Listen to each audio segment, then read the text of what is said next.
Ready.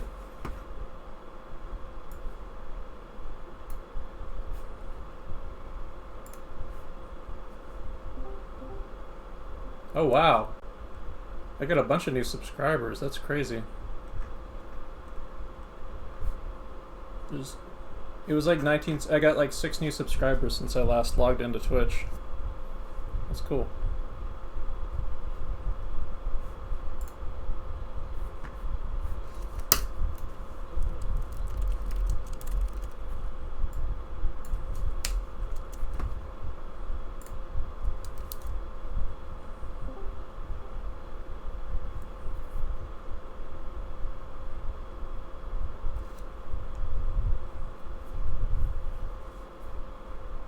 Alright, just want to make sure everything's working properly. Yeah, it sounds like the audio's working. Alright, okay. Let's take a look at people's work from last week. First off, I need to remember what I did in this file real quick. Yeah. So I did the walk cycle on one of these layers that I'm going to turn back on. Oops. Unicode doodle I did. There's that. Don't care about that. There we go.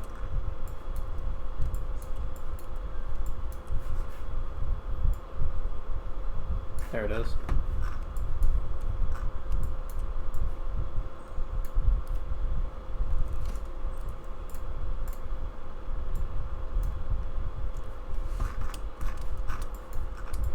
Just bear with me a second. I'm going to make sure that I get everything turned on that I need turned on. Where's my ground plane? There it is.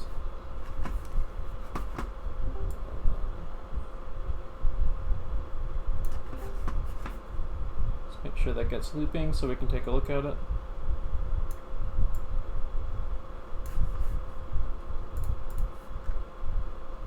I'm going to continue to work on this that I started last week, because I haven't had any time to. A lot of crazy stuff happened this week, and I meant to do walk cycle stuff of my own, but I do have some stuff I found of older walk cycles that I did that are probably slightly better examples. They are up on my Tumblr, actually, where I've been posting some of my recent work from some of my classes here, and some of my studies in general. Here's one of them. Just a couple of them. This is kind of awkward. I was trying to do a realistic figure, but this is more like a Richard Williams lock. I'm not sure what the timing is on this one. I think this might be a 12s one, but there's some ugly volume changes going on with the around the knees area on these. But I mean, if you did a walk kind of like this would be a good thing to go by. In fact, I may actually import this, because this is a walk I did but haven't done much with, so it might be worth it for me to yoink this. Well, I'll convert the file later. But this is a really awkward, stiff thing. I was like kind of rotoscoping, I think, at the time of a realistic character. And this is actually a little reference from my hand thing I did about a year ago. And this was some rotoscoping practice on a live action figure. So we're actually going to be doing some studies of live action reference today of walks. So be ready to draw later. But it's where you draw and almost kind of trace over something to animate it. It's a good study tool to learn to understand an action, and sometimes you'll actually see it used in animation production. But so it's like the way I want something. Well, yeah, but the way I want people to use it here is to use it to understand. The way I want people here to be to use it is to try to understand an action and then apply that to a character, or exaggerate or to play with it, so they aren't really tracing. They're using it as something to play with, which is how like the classic Disney animators and modern animators do it. Does it take more time than actual animation from hand? It's a tool. It helps you work out things that while referencing reality. Sometimes it can be used to just copy straight up reality to save time, but it's a tool to study and understand in action too. Yeah, let's see here. I'm looking at. Come on, post some more. Post some more walks. I saw way more walks last week, like from the homework that people were putting online. Let me see here. So a lot of these, I think, are running into the issue of being a little too fast. Like this guy right here. Hang on, whoops, I opened the wrong app. Close that. This guy's going a little too quick for my liking, but that's an easy fix. I think if you did this on 8s, you just add one additional frame to each of it. You can even like, let me see if I can save this. Yeah, I can. All right, let's see if I can import this, and maybe we can do something with it.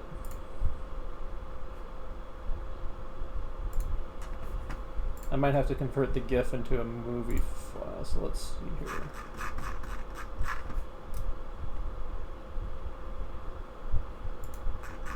Yeah, I think I have to. Damn.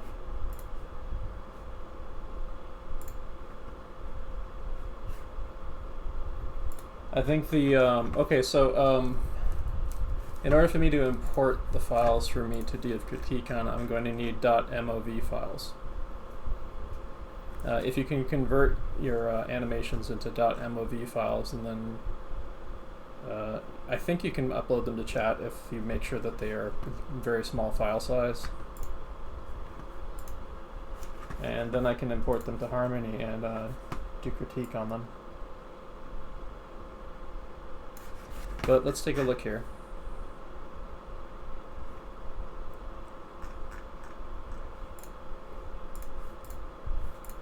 At some of the walks, so I can kind of eyeball them. So this one's kind of, this one's a little off balance. I also would have probably put the figure in the center here, so we can kind of see, so you won't get like stiffened up against the sidebar here when you're trying to do it. The feet aren't really traveling at the same rate. It kind of looks like they're skipping around in place. They're kind of moving back and forth on the plane of the ground here, jerking in and out of space a little bit. There's some volume changes going on here and there. We can fix this though. I can use your character's proportions to pose it out properly. And let's see here. This guy, this particular one, I know you did a slower version of this. We'll show that one too. So now we can actually see a little bit more what's going on. There's some weird things going on with the length of the thigh that I'm noticing here, and the volume of the legs. You want to maintain volume consistency when you're animating, because otherwise it creates some weird things going on. There's also some jumping around going around with the knees on the forward. The overall motion, I'd say, is a good start. You've got the up and down thing going on, although it looks the up and down looks a little weightless and kind of robotic. So you can play with that, like make it more of a cushion on, or favor the up or favor the down slightly to kind of address that a bit. The arms don't really feel like they're swinging on a complete arc. I mean, this is all stuff we're going to go over and fix. Just make sure that you convert your files to .mov files so I can review them and critique them. The person who put the Luigi file in there, that's an MP4, so I don't think I can download that. If you can remove the background, then that will make it easier for me to critique it. While Luigi looks like he's kind of sliding around. We'll look at that later though, on screen. But okay, there's not really any up and down on this one. You got the general idea of the leg poses though, but you should have it should feel like he's walking even when you don't include the legs.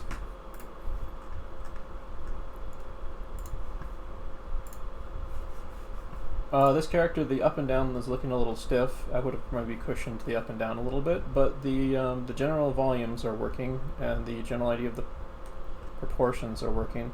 I think we can probably fix this by taking what we already have and then just adding some cushioning frames to have it favor the up or the down in its body position. But of course, keep the legs moving. The legs moving at most of the same rate. I do think the arms look like they're swinging. It's mainly the up and down motion that's bothering me right now. I would maybe want to even yeah. Well, it's mainly that. It's mainly there needs to be more cushioning on the up and down, I think. Let's see.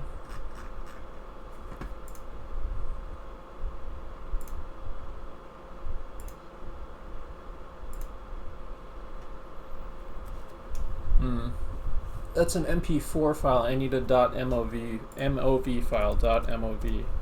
Like I just typed in chat. That someone just uploaded.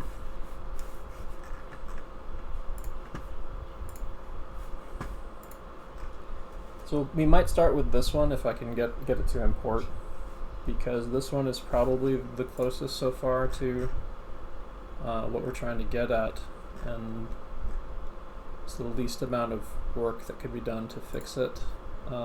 This one is also. I mean, there's stuff to fix. I think the length of the legs is kind of messing up the character's stride a bit, but the general idea is there. Honestly, I would maybe just shorten the legs a bit, because it looks like they're kind of like this is looking a little awkward. Actually, now that I look at it, there's some issues going on with the feet, but I'd have to maybe frame by frame that to pinpoint what. The general idea is working pretty okay, though.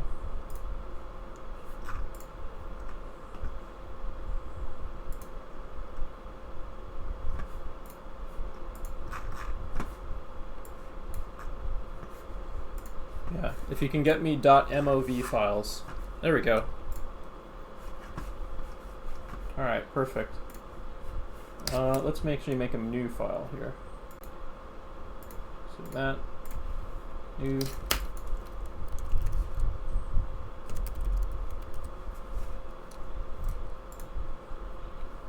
our plan for today is we'll go over this, we'll go over some more stuff of additional things of walks. We'll go over the feedback and critique stuff. And we will actually do some studies of live action walks a little bit later, so that people can start to wrap their heads a little bit more around walks. We might actually study some good animated walks if I can find some to use too. But I already know what live action walks I'm going to use. Okay, cool. People uploading .movs. Awesome. This might take a little bit to convert the file, but we'll be ready to go.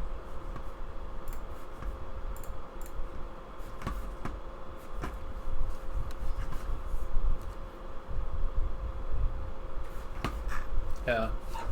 I forgot that Harmony takes a little bit to convert the file. So next time I'll maybe try to import them beforehand when people turn in their homework.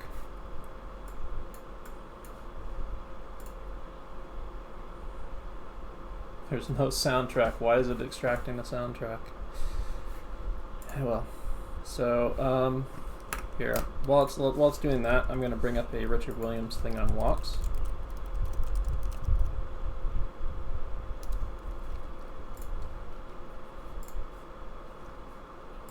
And we'll do some review real quick of the principles of what makes a good walk cycle. Let me just yoink that onto TV over there.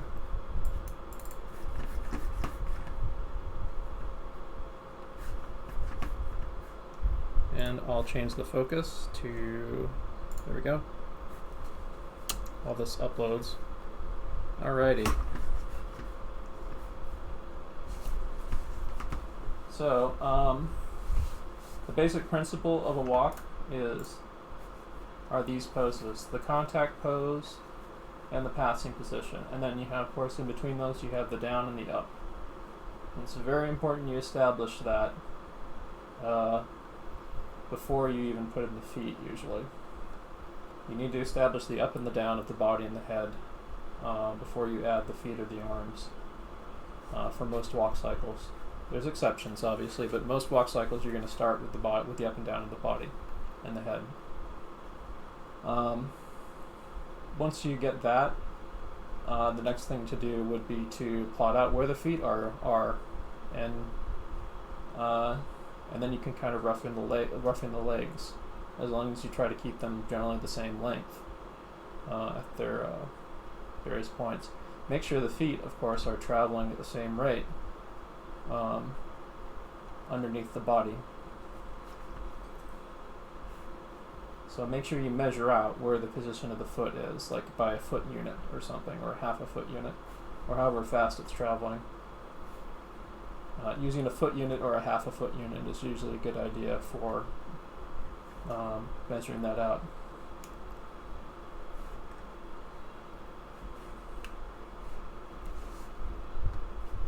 Let's see here, there's different timings, of course, for walks. There's 12s, 6s, 8s, all kinds of crazy numbers. The ones that I had you guys focus on were 8s and 16s because they're an even number that's easier to break down. 12s are the generally accepted and ordinary walk for like fairly realistic or semi-realistic or natural walks for most animated or even realistic looking characters. But 12s are irritating to break down in their frames. This one is on 8s, which is it's an even number, so you can divide it up easier. So if you look, there's like one pose in there, and then if you wanted to turn this into 16s, you just add additional frames to it really easily. Just double the number of frames, pretty much.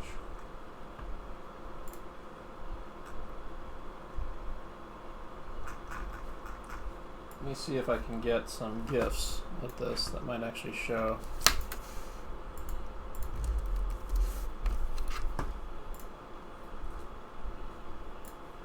Well, there's some studies people have done of the Richard Williams walks. That's neat.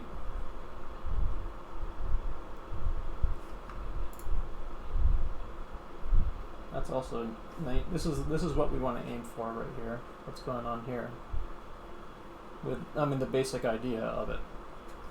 And the file is ready. Alright, so I'll switch back over to my Cintiq.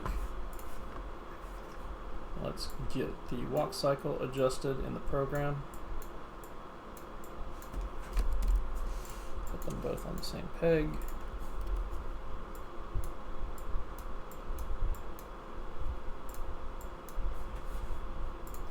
Make sure that this is adjusted to the right size.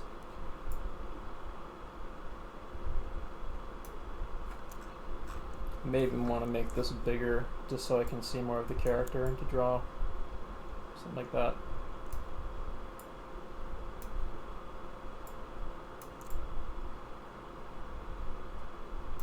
So I can always resize the walk later. So alrighty, like I said, what you had was a pretty good start.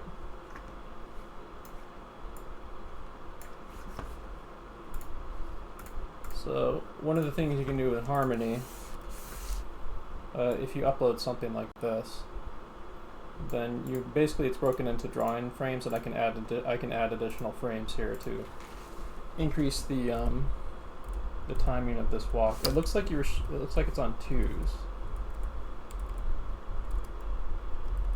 Hang on one second.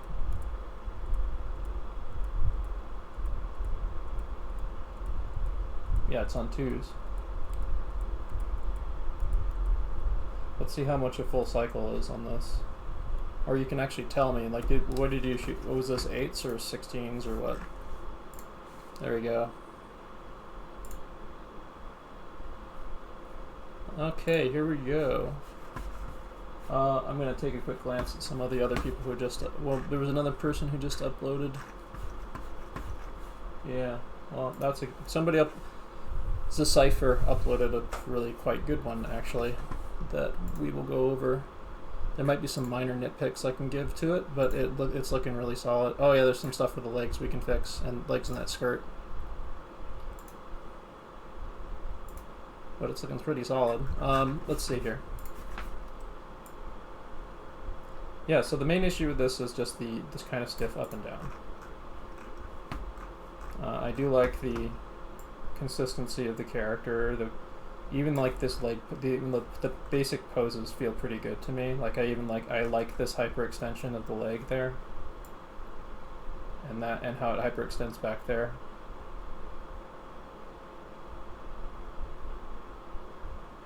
Oh, I think I see something here. One sec. Ah, the legs are flipping sides. That's one of the things that looked weird to me. So you still needed to. I mean, that's an easy fix. You just double the amount of frames, and then you darken in the back leg, and then you just like erase and draw over the parts of the leg or the arm that are showing. Looks like you did the upper body though. So you got that in. But let's see here. First, let's break down where your ups and downs are happening. I don't think we'll be increasing the frame rate of this walk. We'll be keeping it at the same time, and we'll just be seeing where we can adjust the position of the body. So I'm going to make a little puppet for us that I can adjust up and down as a measuring tool, kind of.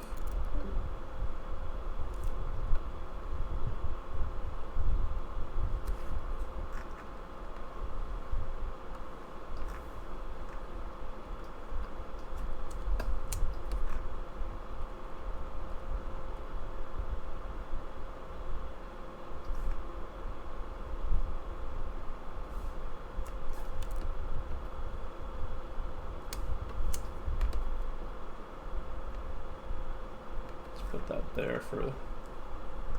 Alright. Just make sure I don't get too far into that. Whoops.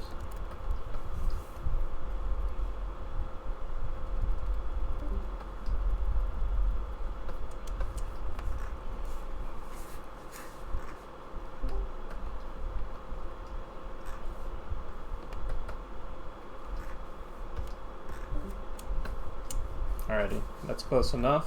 So now we have a little puppet we can use. Just make sure that appears in the rest of the animation.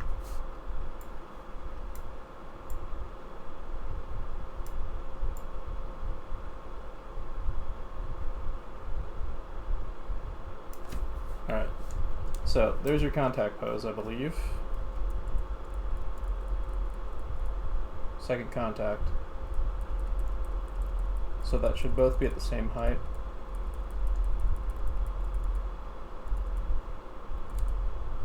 That's the up, that's the passing pose, that's the up. That's the down, I think. Yeah.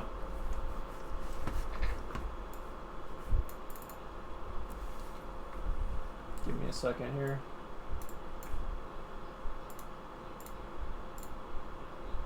I'm going to put a Richard Williams 8-frame walk cycle on screen for me for reference real quick. Because I am studying this stuff too, so I might get lost if I don't pay attention.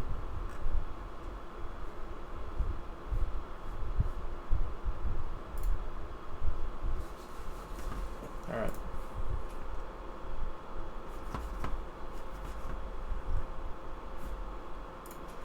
So first off, let's get the puppet in the places where it is in the it is in your thing.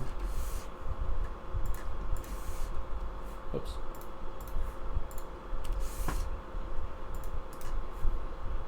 Insert a keyframe there. Insert a keyframe there. just preemptively doing this so that I can remove the stop motion keyframes before I pose it out. I could set it all to stop motion keyframes, I mean.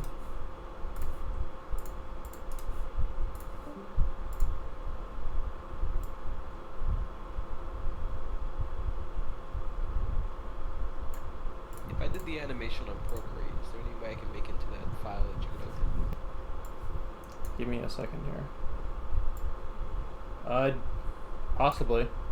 I mean, if you can use a freeware site to convert a GIF to an MOV, that might work. Okay, for next time. I drew a stick figure, not proud of it. Yeah, well now we know for next time we, there we go. So let me just test that real quick. Alright, that'll give us enough space to work with on that. So let's see here.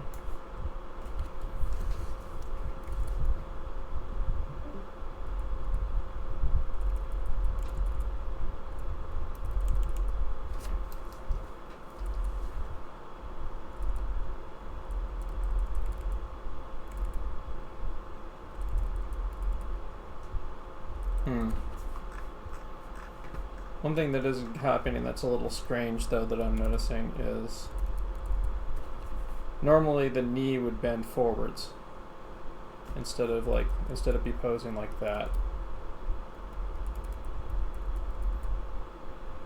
I'm not too worried about it though because it looks nice, but it is a little odd and it might have thrown me off slightly.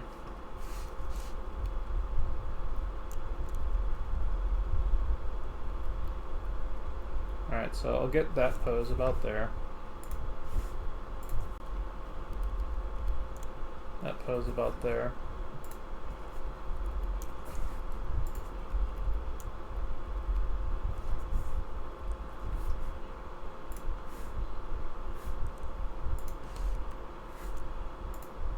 Oh, whoops. I messed up. I didn't turn on the animation thing.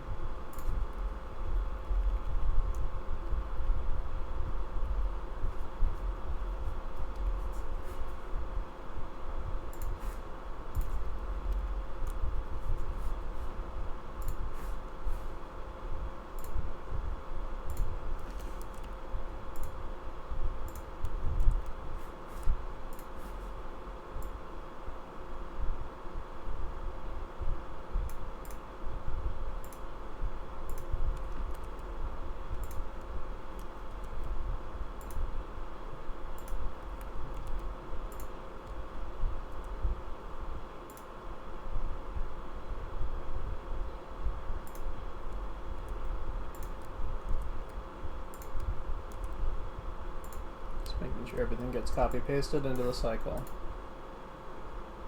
Alright, so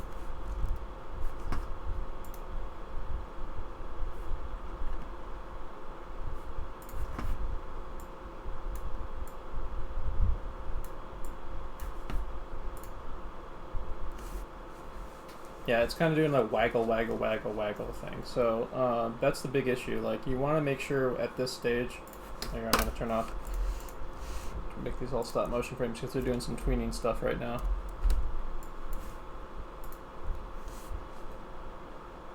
Yeah, this is kind of doing a waggle, waggle, waggle, waggle thing. I would want more cushioning at the top and the bottom when they go up and down. But let's go in and see if we can solve that, or how we can solve that. But you want, even without adding the arms and legs, you want the up and down of the body to feel like it's walking. It feels a little like it's walking, but not enough for my liking. But we can fix that with some cushioning. Maybe even push the downs and the ups slightly more. Let me see, how high does the up go? I think the up is okay. Maybe push the down more.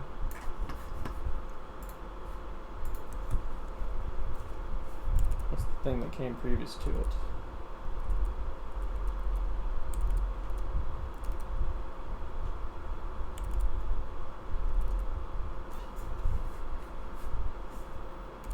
Well, first let's try this. Let's put it on ones, basically, with the body.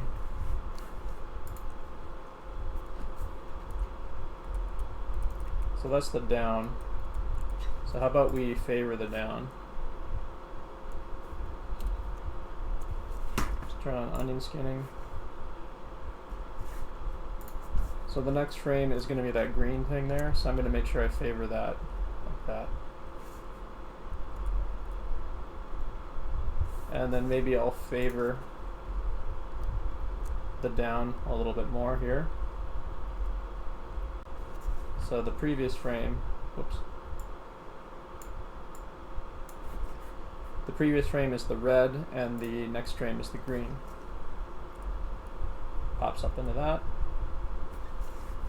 And then let's maybe make the up overshoot slightly, like that.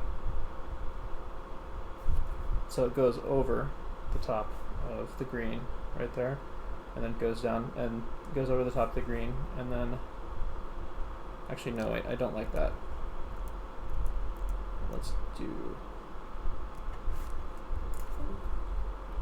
Let's favor the green on this one, and then that one, and then favor, and then do an overshoot on this.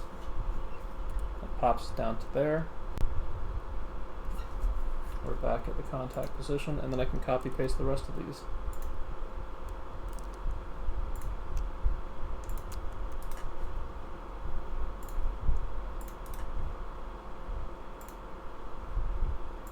Now let's see how that looks.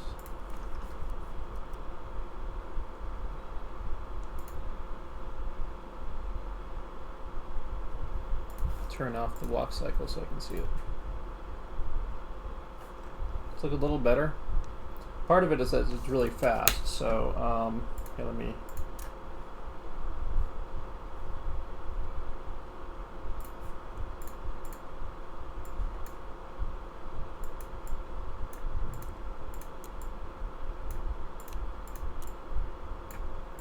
I know there's a faster way to do this, but I've kind of forgotten Harmony's interface, and I don't know if it does what I need it to do here in this version.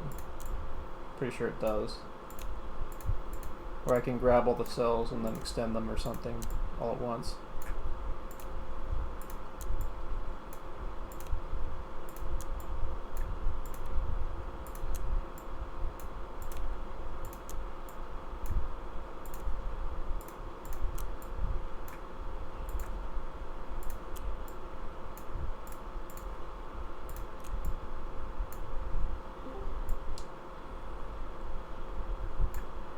So let's see here.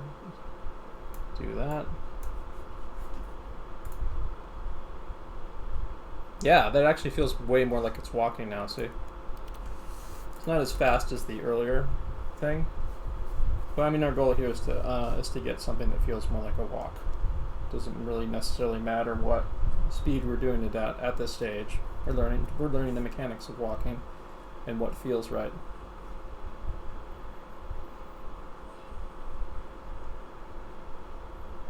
So that feels pretty good, actually. That would be your new guideline for working out the walks. I actually may want to move on to another demo instead of doing the draw over, because I kind of trust you to be able to use this as a guideline. So maybe I should actually give this to you. Let's maybe see if I can color code this for you.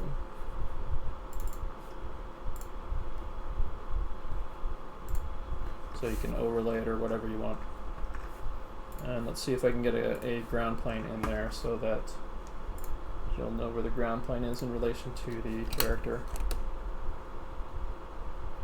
Be nice if I got a frame count on there too, but it's made time consuming for me to add, I think.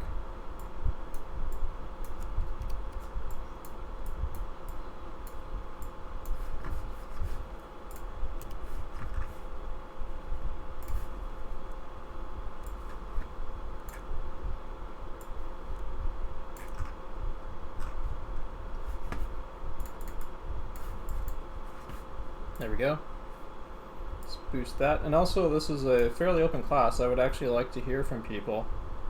In the future, I actually want people to give peer feedback in here on other people's animation and suggest stuff. You can do it now too. While I'm kind of getting this set up right now, feel free to add any input that you'd like on this walk we've just seen. Maybe I'm gonna go the whole hog here. I'm gonna increase the timeline on your walk.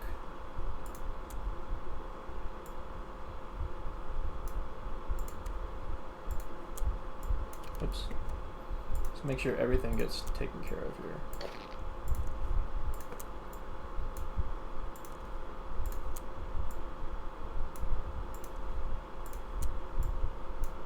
Space Dad, Yeah? are you gonna share your screen? Huh? What happened? Oh, This is It's no. on Twitch. Oh, it's on Twitch. You oh, click. it's on You, Twitch. yeah, you click my profile and then you go to the Twitch page. There is going to be a bit of a delay compared to here. There is a way for me to shorten that a bit, but I need to look into that in the future. Oops.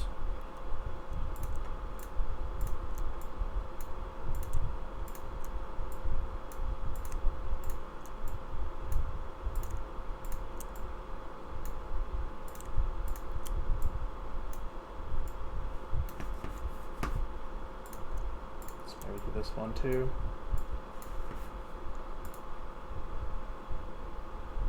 And maybe put a transparency layer on that backdrop, like a severe one.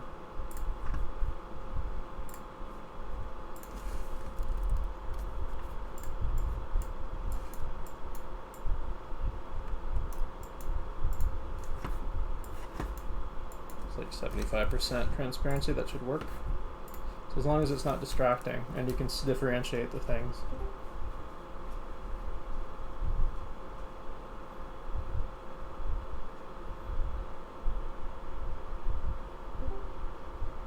There you go. Just gotta extend the ground plane out and then we'll be good to go. I will export this as a movie file for you. I'm looking for frames 1 through 32.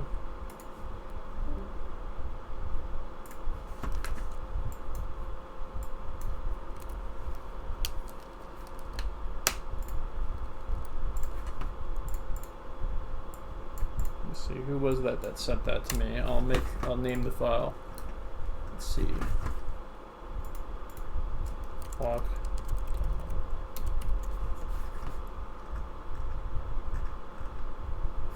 Marianne Mello.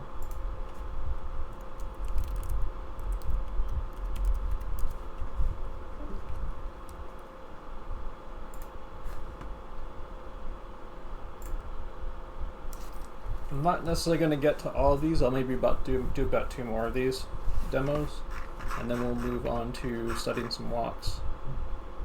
Twitch. Somebody says Twitch audio is terrible for some reason. Yeah. Maybe I can troubleshoot that. Let's see.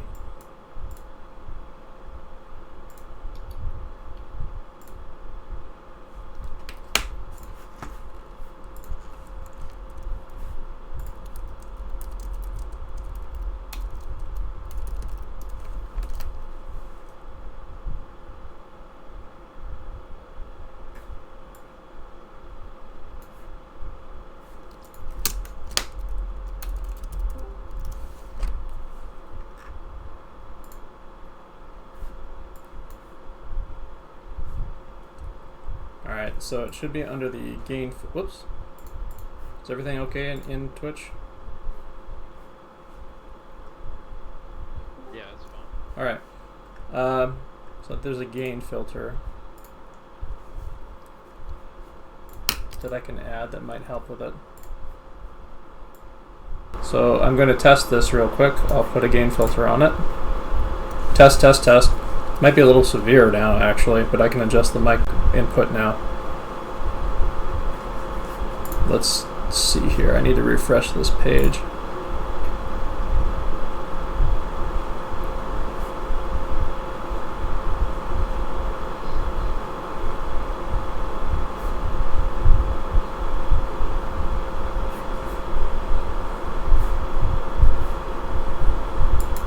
Alright, test, test, test. And I'm going to wait for the delay to make sure I can hear my voice. Test, test, test. That is much better. I may want to lower it just slightly because you can hear the background fan really loud now. That is much better.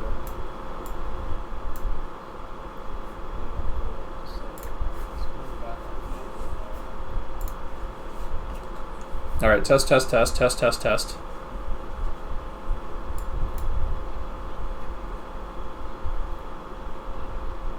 Alright, test, test, test, test, test, test. You sound fine on my part. Alright, good. Let me know if the blank levels need to be adjusted, if they're too much or too little. At some point I'm going to have to do like a serious troubleshooting thing. But anyway, so I'm going to upload the demo I just did to Twitch. I know, Discord. Here you go. It is in classroom chat. So download and use that as a guideline to update your walk.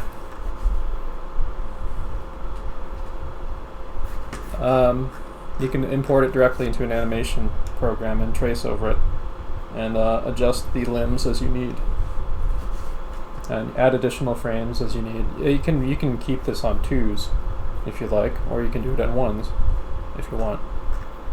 Alright, let me see. What are some other ones? The ciphers I definitely want to get to. Let me see if I can correct. I might want to do Abby's. Oh no, Mozzobots, because that one has some common beginner mistakes in it, even though I see them really trying to do like volumes and stuff. Kami, like literally, like literally the only major issue I see is that their legs are a bit long, so they're kind of getting a little bowed at the ground. No, actually no. Their foot pauses a little too long at the end there. It looks like their foot is coming to a stop at the end instead of pulling off the ground. The rest of the foot looks fine. There is also a bit of a pop going on, I think, with the arm swing. But if you shorten the legs a bit, or if you raise the body up and then redraw the legs, I think it should be good. Be careful of that because it kind of looks like that the foot is stopping without stopping for two poses here before it lifts off the ground, which you don't want.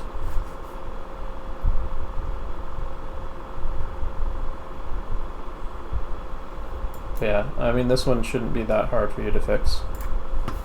Let me see here. I think I'll do Abby's next.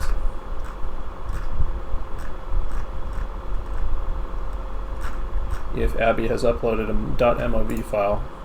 Okay, also has one that looks like it's worth doing a demo of.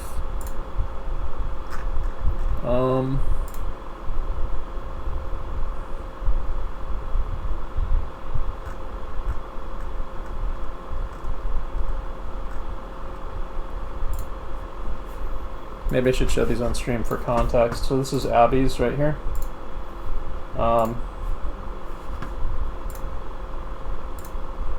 Yeah, there's I like that they're trying to maintain consistency with the volumes of the character model, but the they didn't work out like the up and down motion of the body first, and the feet aren't really falling on a set ground plane.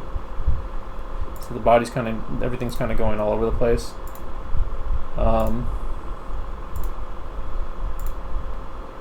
They also the feet are kind of backed up right here. The feet need to be traveling at the same rate along the ground, basically. But I'll give a little demonstration of those two things that you can start with to redo your walk.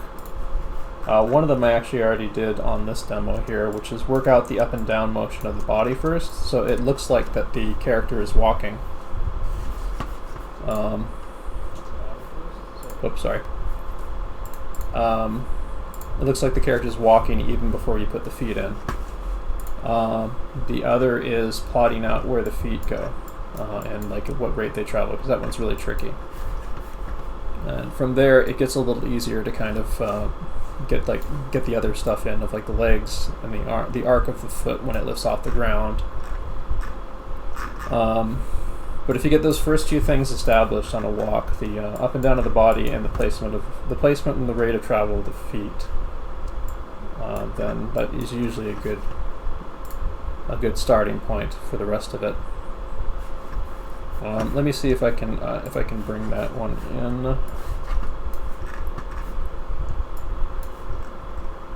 If not, I might have to do another one because I really need these in .mov files before I can give them critique. Yeah, Abby gave me an MOV, so I'll do theirs next. Alright, so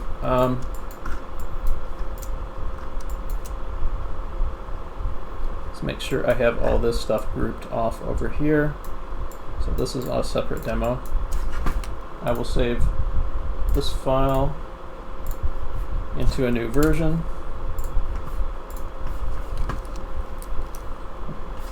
And you should be minding my saving habits of how I partition the files I do, so I have multiple versions in case one corrupts, or in case I need to roll back to a mistake I made, or I deleted something by accident in a previous file. Alright, so let's do that. I'll make a master peg for these right here for this demonstration. I will import the file in here, and we can look at some other walk stuff while we wait for the Moso bot. I called it Abby because it says Abby in the video, but it's the person who did this Moso bot, and that's good. That's a very small file, so it's really quick and easy to upload. So we'll be able to work on it right away, actually. The smaller the files, the better for this, by the way. So if you can compress them, that would be appreciated. Let's get these right here, because I'm drawing on top of one of these. So, first things first, let's figure out what the tempo of your walk was. Whoops.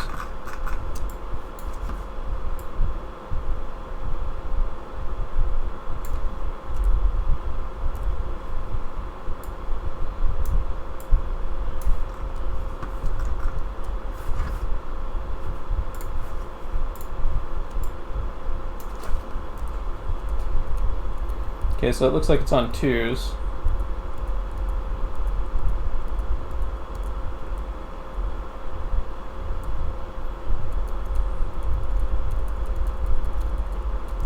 So I'm not really sure I can call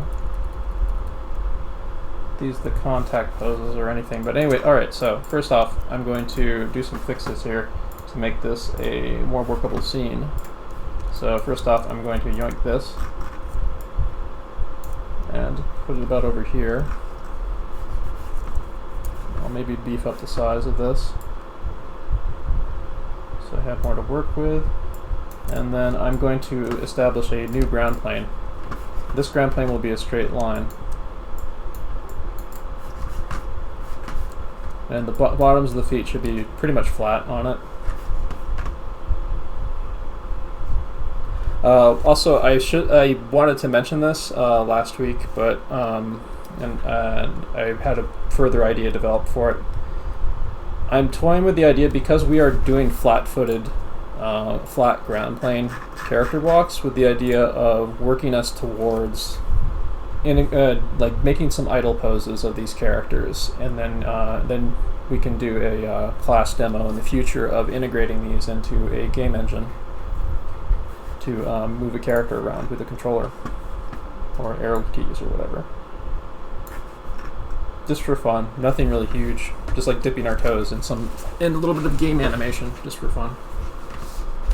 So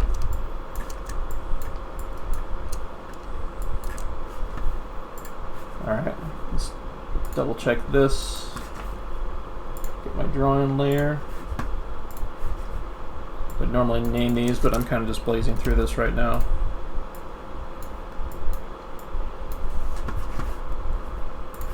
Let's get that drawing in there. And so first off, I'm going to make sure I have the general character model list. What the hell's going on with that thing? Oh, it's all there. I just gotta thicken it. Okay, so it's visible. What is it doing? Oh, it's behind it. That's what's going on. Okay. Alright. So.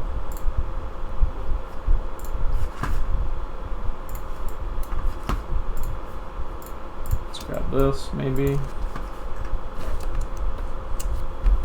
So I'll do a quick touch up on your character model here a bit. So it also feels a little bit like more of a natural walking pose, a little bit. But I'll try to keep the general proportions about the same. Maybe something like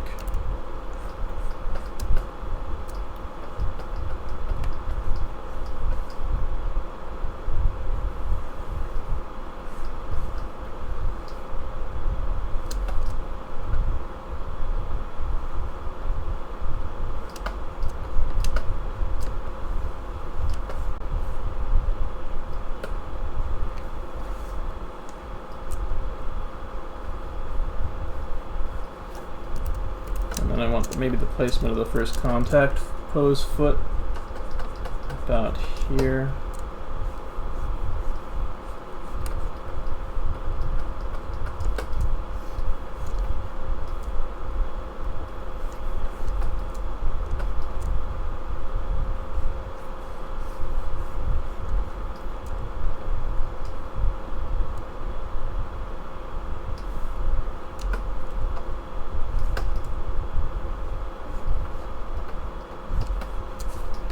I'm gonna bring up the ground plane just a little bit because I feel like actually let me double check this real quick. I want something that feels, I want a leg length that feels a little less awkward, I think.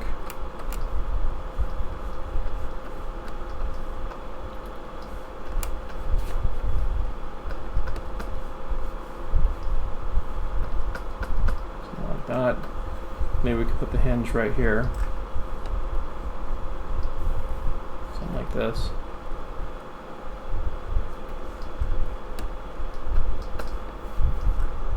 And then I will bring up the ground plane just a tad. So they're making contact with their heel here. This isn't the best leg pose, but I'm just kind of getting started here.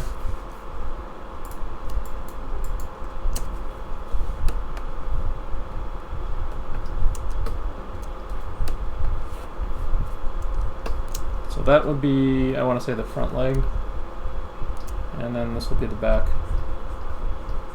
Hinging from the same spot, keeping the length about the same, so about here. Maybe a little bit more here.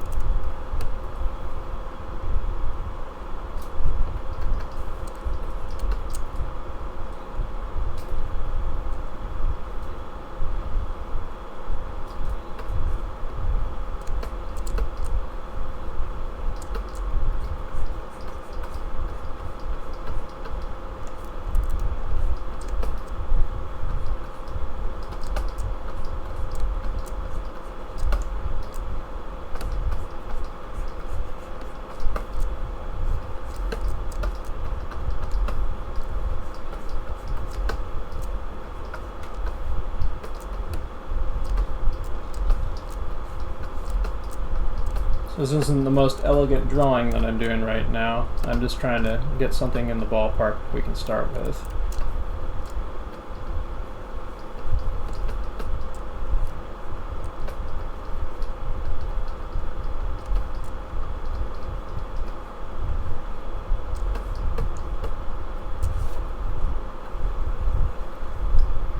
Their arm can be about here. I'm just making a model here, and then I'm going to do the torso up and down and stuff.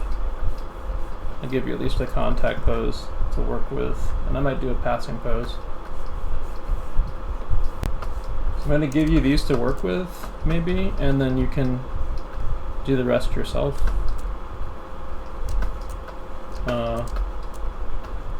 you can use mic pose as basically kind of like a animation team lead who would hand off poses to an assistant. And then you do the in-betweens and the breakdowns yourself.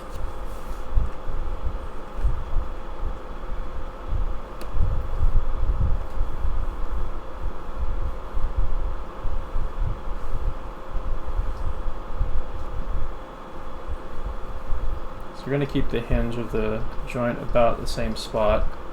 It's not going to be any arm swing. There's not going to be any arm swinging like of the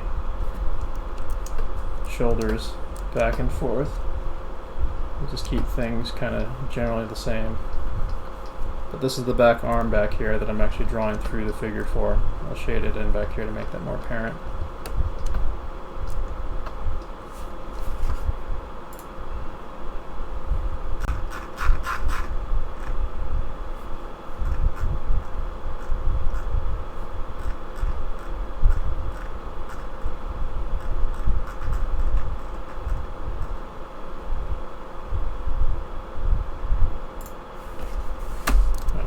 I'm just gonna check Twitch chat real quick to make sure everything's working. All right, cool.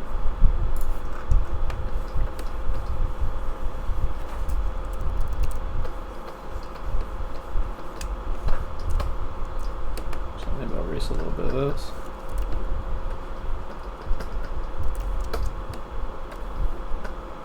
Oh.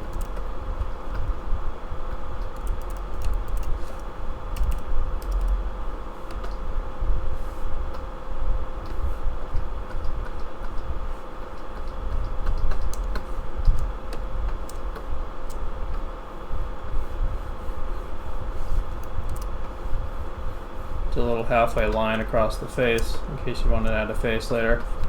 I'll throw a chin on your character just to suggest something for a face if you wanted to do something with it later.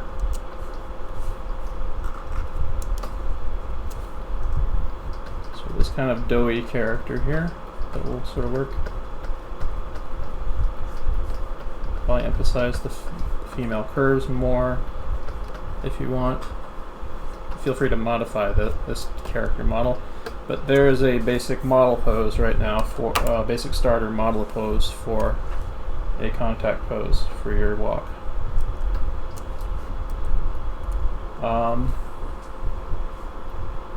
While we're at it, let's do the passing position.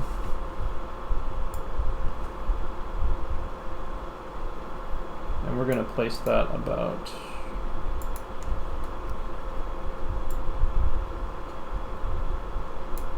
do it here.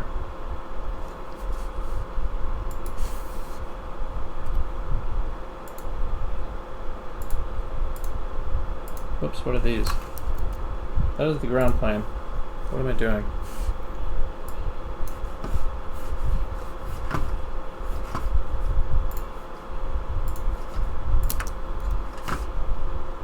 I want to make sure that this is extended throughout.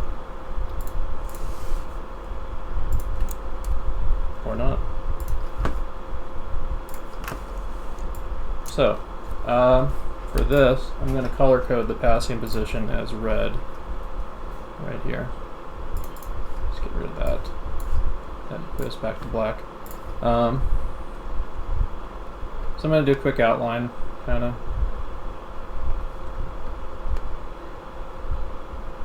just like the general shape of the body, so that I can repose it.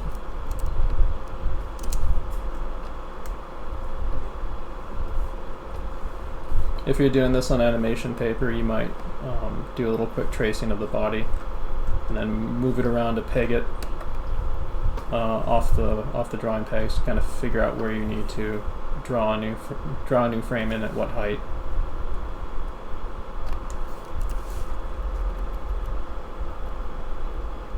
So maybe let's make the up part of the passing position like not too much higher actually from the contact pose. That's the passing position. This is not the up.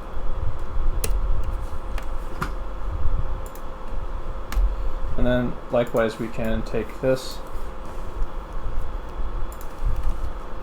put it over here. Whoops. You can take this, copy, pasty. I'll color code it blue, just like Richard Williams likes for the down, and we'll put the down a good ways down, like about here.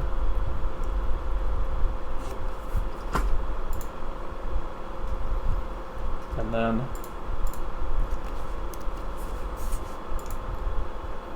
the up, we'll color code that green, like that. That's actually a really hard to see shade of green, so I'll make that a darker green. There we go.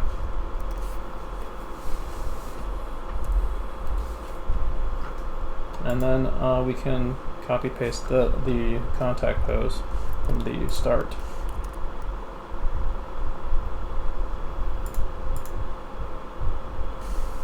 So let's extend that to 2s here and see how that looks.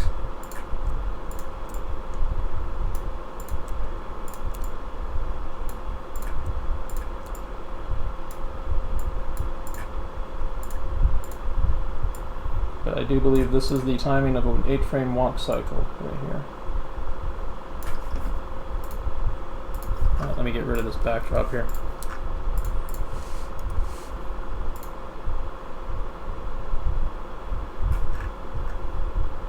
Yep, now we just need to cushion it. So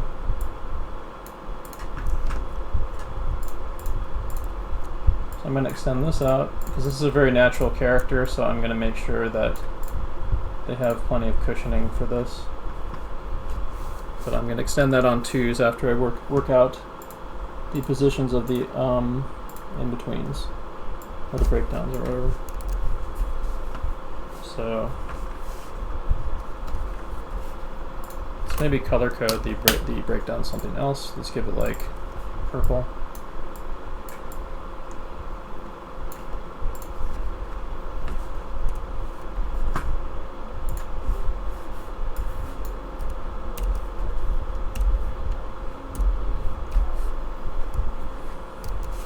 The basic principle of a walk cycle is two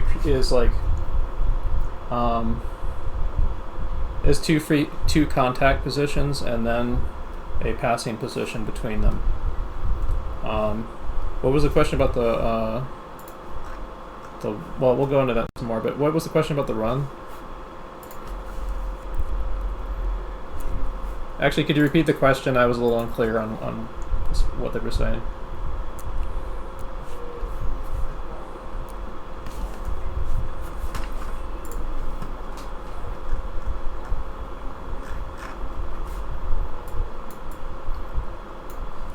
We'll get into run cycles more in the future. Run cycles have their own kind of timing and stuff, but for walk cycles, they can be really anything. The ones that I'm having you guys focus on mainly is 8s and 16s, but another common one often used by Disney animators is 12s.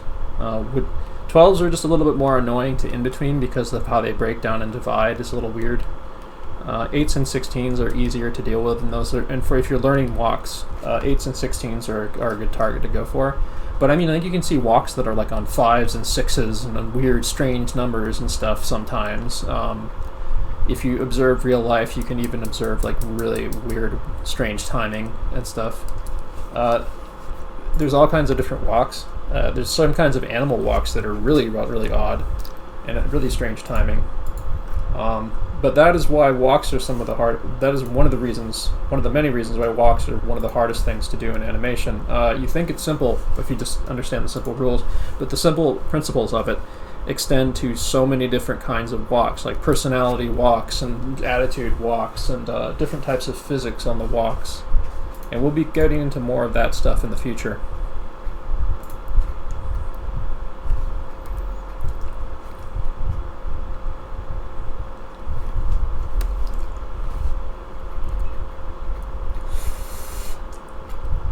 Alright, I kind of lost my place here. So we got the contact pose, and then we go to the down. So I want to maybe favor the down for this one. So I'm going to go a good ways down there.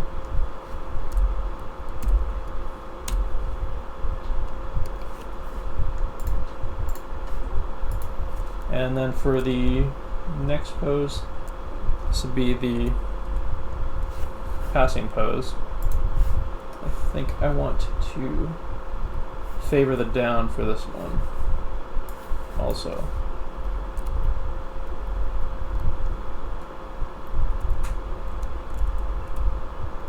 Favor the down, but be slightly higher than the other in between was. Pops up there. I do like the overshoot thing, so I might try that again on this.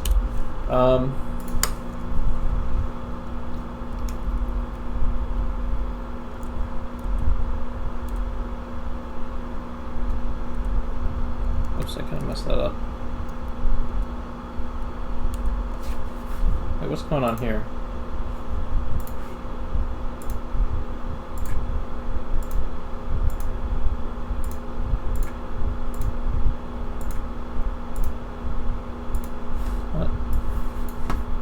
Okay, I see now.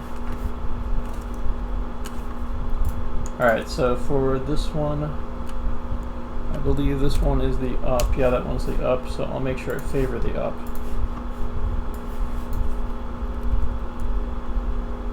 What? Why is that previous frame not displaying? It's weird.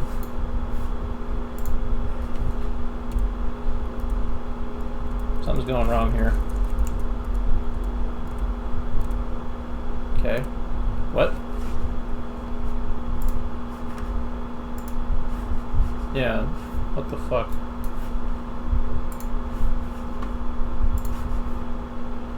I think I accidentally adjusted that one too high. That's supposed to be the passing pose. So let's bring that down a bit. Let me just guesstimate that one.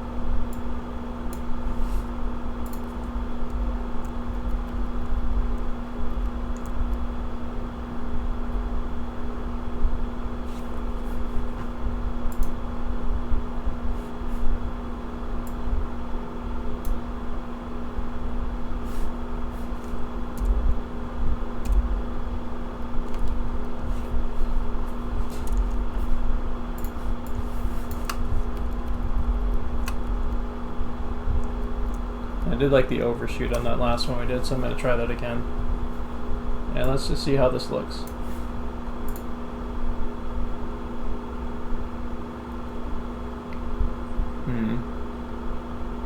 A little strange, but let's see what happens if I put it on 2s.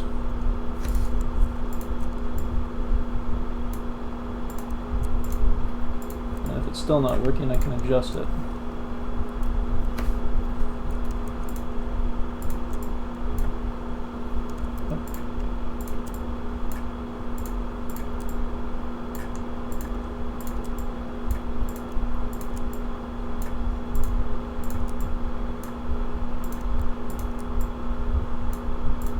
Yeah.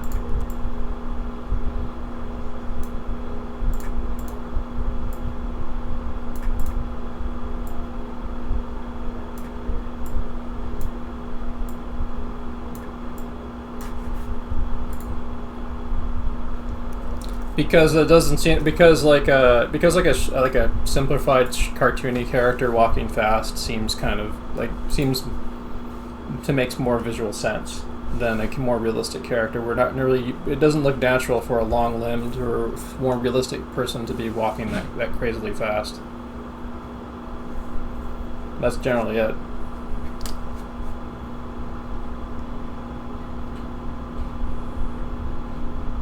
So this isn't perfect, but I kind of like this. Let me see. I'm actually going to remove the overshoot I made though, and see what happens when I do that. So instead of an overshoot, this one is going to be, whoops.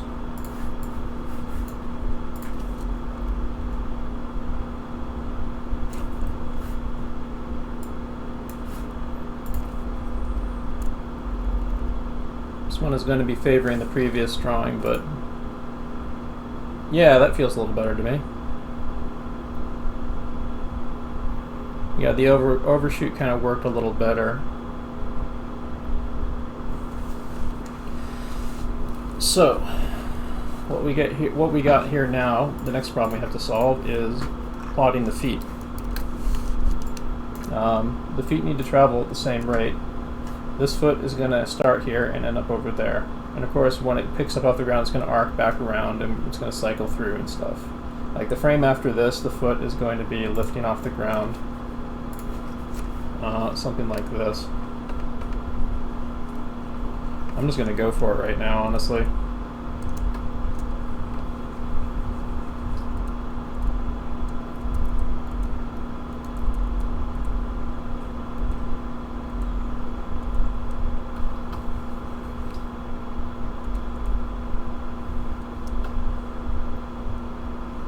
That's the passing, I think.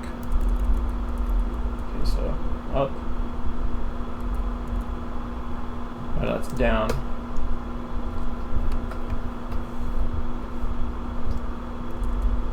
Is it in between? It's be more like this. And the down would probably be about here, I want to say.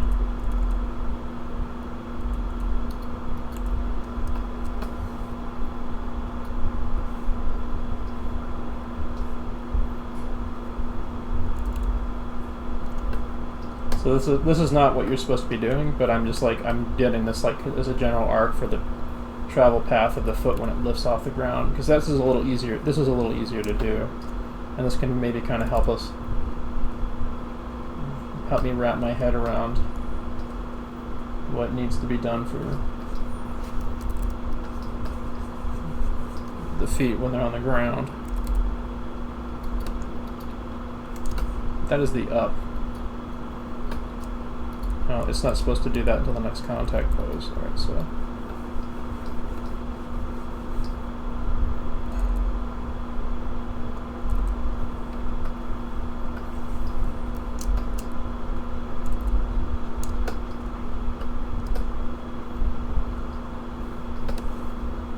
So this is supposed to be somewhere over here-ish, I want to say.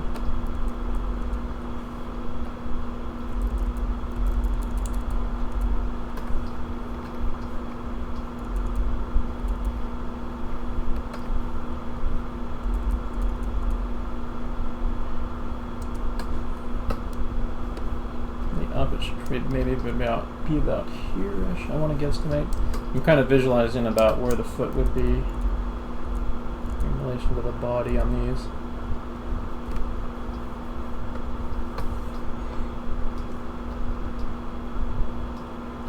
Let's maybe make an overshoot.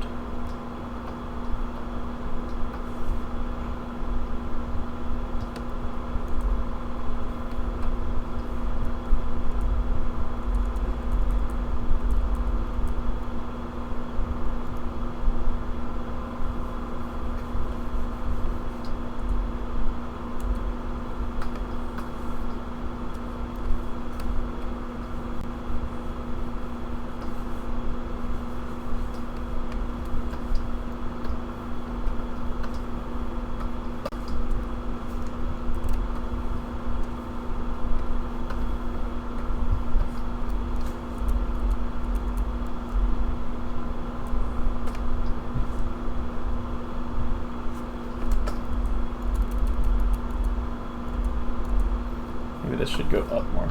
I'm actually not plotting an arc right now, and I really should be doing that. So maybe let's do that real quick.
Nope.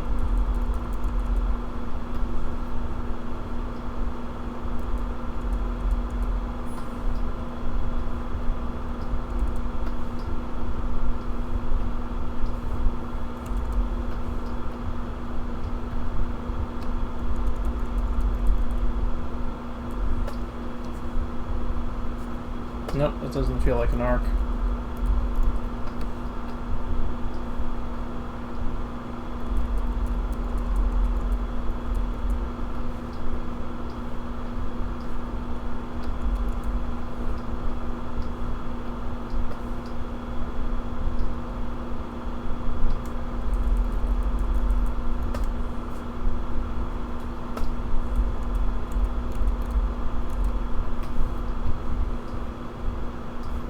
Lower that a bit. I'm not strictly following the arc, but I'm using it to kind of help me track things a bit. The goal is to try to get something that feels natural here.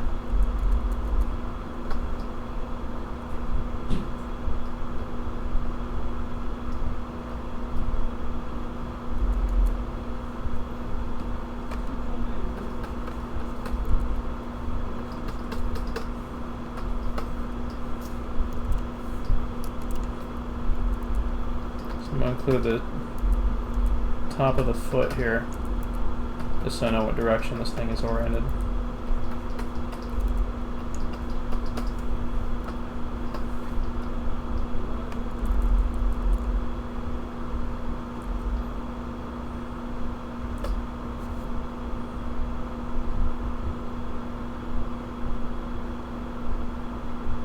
It's a little better.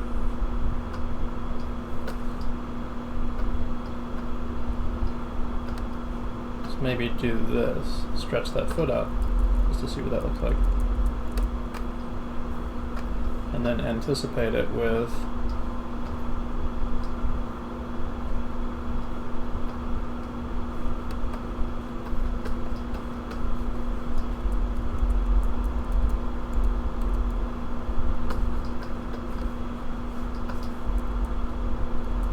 those look a little bit too much like each other.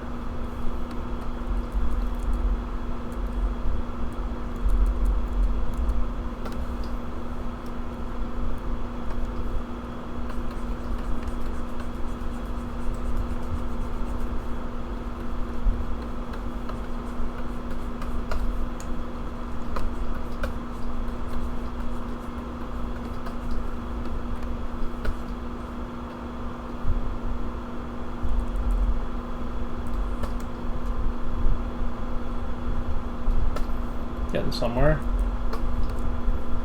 So maybe try this.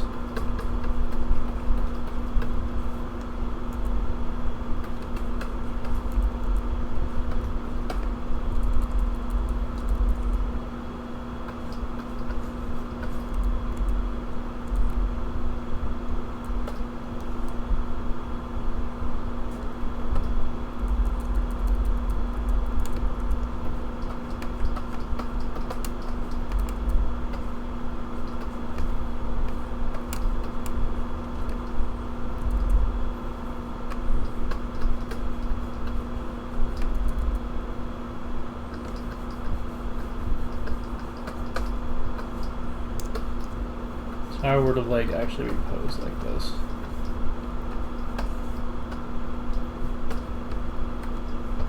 Leg be looking a little stumpy if I'm not too careful.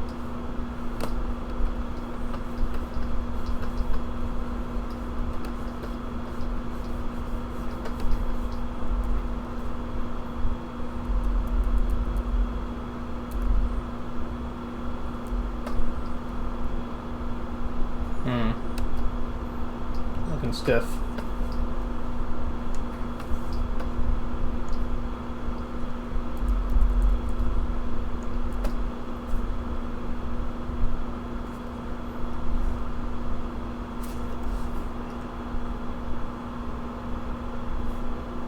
It is looking a little bit in the ballpark though. Let me just check the up and down here and see if there's anything we can do now.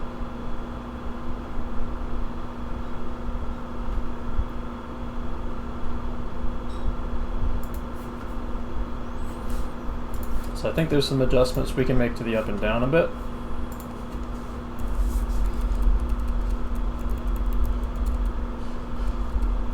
One of them is favoring the down a little bit more on this.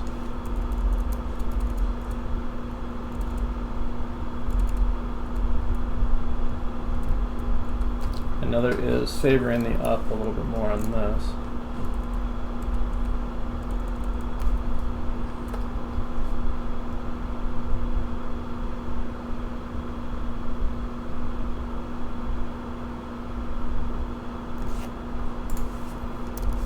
So it's not perfect, but it's closer in the ballpark of something you can work with. Now we're going to do, real quick, I'm going to actually make a separate layer for this, I think.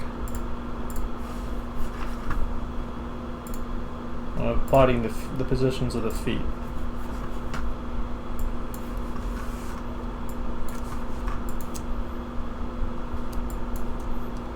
So let's maybe make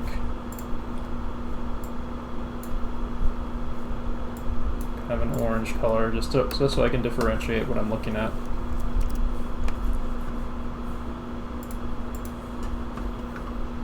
Alright, so we start with the contact pose right here, and that is the length of 1 foot on the ground. Like about there. I'm curve that down to the ground. That is 1 foot unit right there. Divide that in half.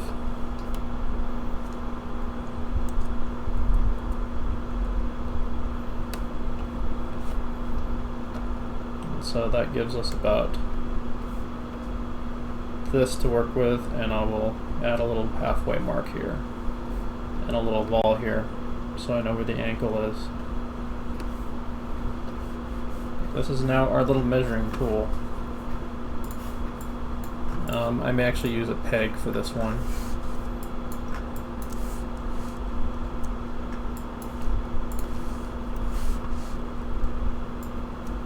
Also, does anyone have any questions right now?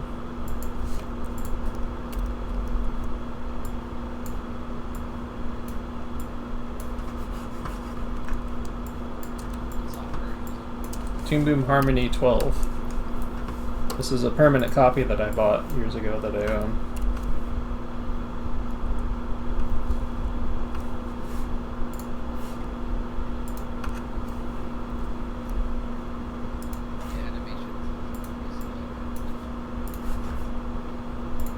Well, it is once you understand the nitty gritty of it. And this is like basic principle stuff, and this will let you get to really fancy stuff.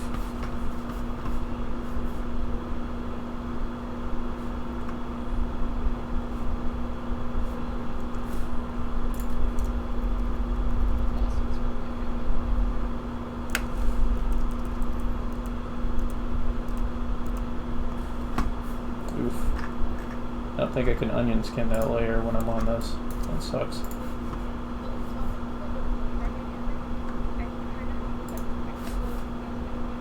Sure. So is Toon kind of like related with anime that is like vector-based language? A little bit. It does a lot of things better. It's a node-based system, which is better for rigging, like this stuff up here.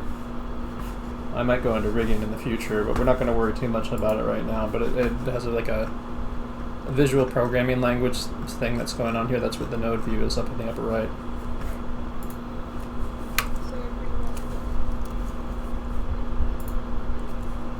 Yeah, you can you can do bitmap layers and stuff. Mm-hmm.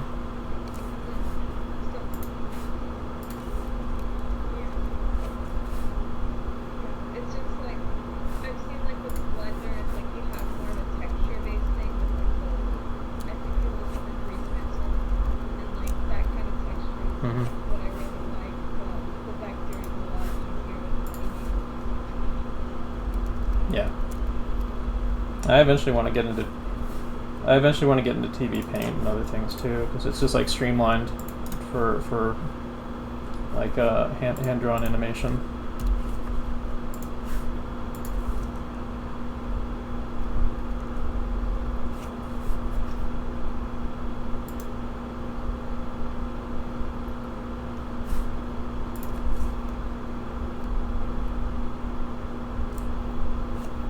that it automatically tweened it for us. That might be handy potentially.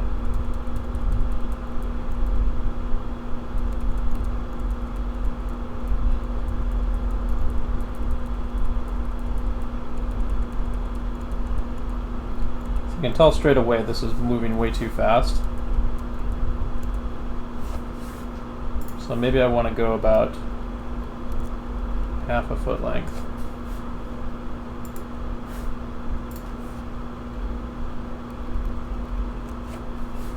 Let's see where it places us there. I mean, the end result is we want the foot moving at the same rate until it finally leaves the ground. So that's pretty good right there for the contact pose.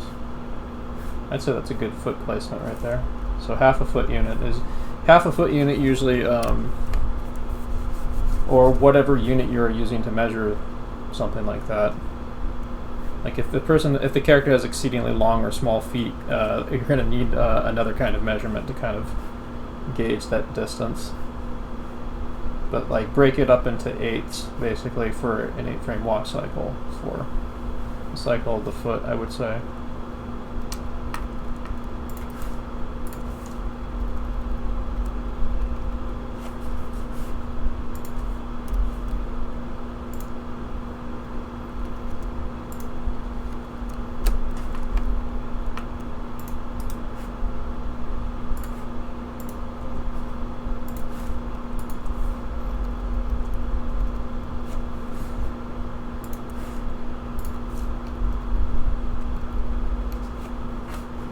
Yes. There we go, right there. Look, it's pretty close to where that final frame is, for where it lifts off the ground. Like the front of the foot is pretty close to that. So I think we got a winner here. Not too bad considering I guesstimated the contact positions and feet size.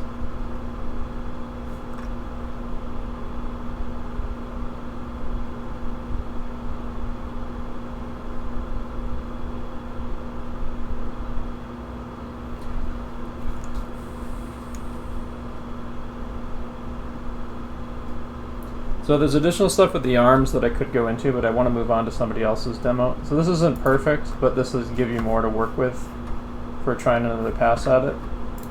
And I want to move on to something else, because I could honestly like tweak this more. I'm not animating it to the best of my ability right now, but this is good enough to get somebody started from that starting point that I showed. So I'm going to give this to you, and I want you to maybe see if you can animate using my model and using the timing and the arcs and the pathway of the feet. Like when it comes up here at the end right here, that's the pose that the foot is supposed to be lifting off the ground at before it loops back around or whatever.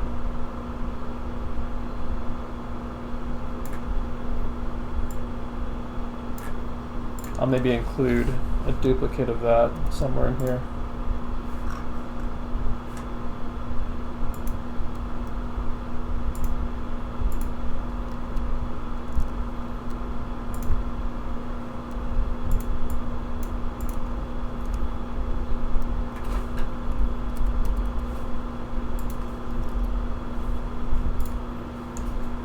So just remember the heel is supposed to be lifted off the ground on that pose.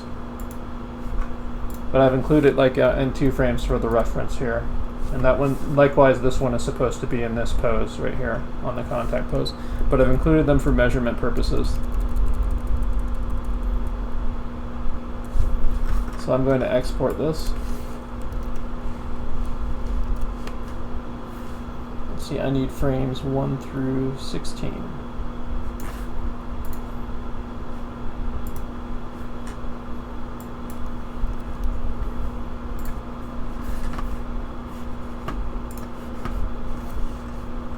Give me 1 second, I'll be able to answer after I finish making sure this file gets uploaded.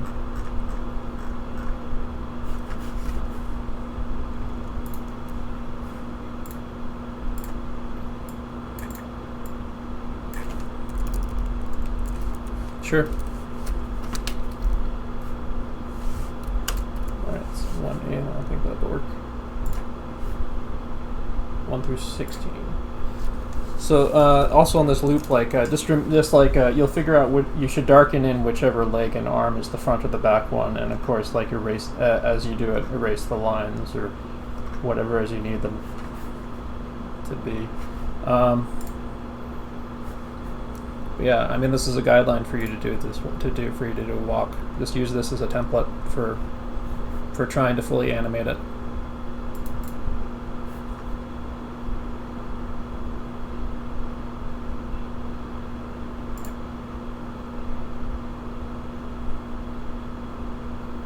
There you go, that's uploaded. And now we'll take a look at one more. There actually is a couple of them I'm really interested in.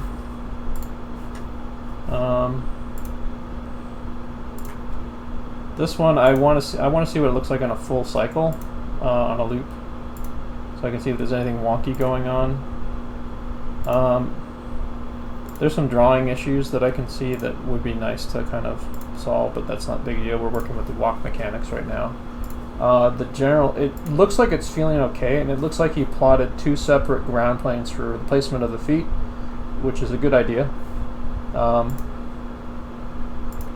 And that's actually what you're supposed to do.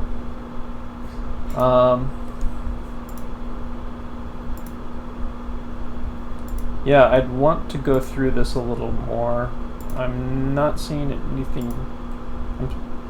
Yeah, there's volume changes on the neck that I'm noticing. There's volume. It's the main issues that I'm seeing with this are volume changes, because the overall walk feels pretty good. But I need to see it on a full loop in order to really evaluate that one. But this one that I'm really interested in, I wanted to show an example of a fairly polished walk, relatively speaking. Although there is some stuff we can go over on this. So I'll make sure I download Decipher's one. Oh, it's Decipher. Sorry.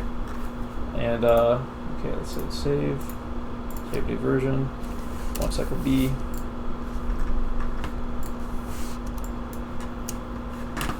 Let's import.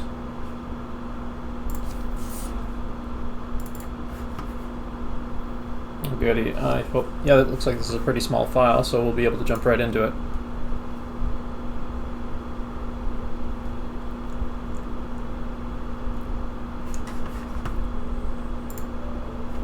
What the hell?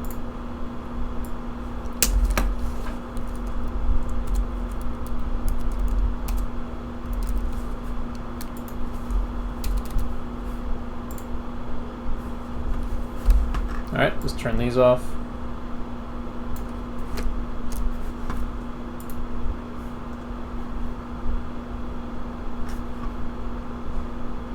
Whoops. I'm looping on the wrong RAID, aren't I?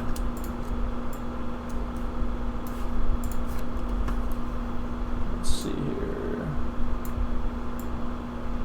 There, I think that's where your walk cycle ends right there.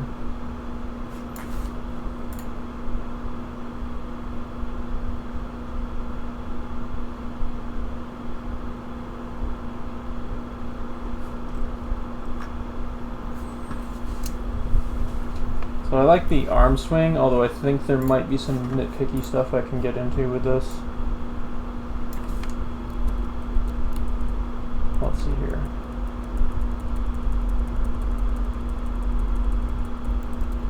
Oh! Look at the head. It's a volume change right there. Bloop, bloop, bloop. Watch out for those. I know the hair shape is changing there, but to me it looks like a volume change.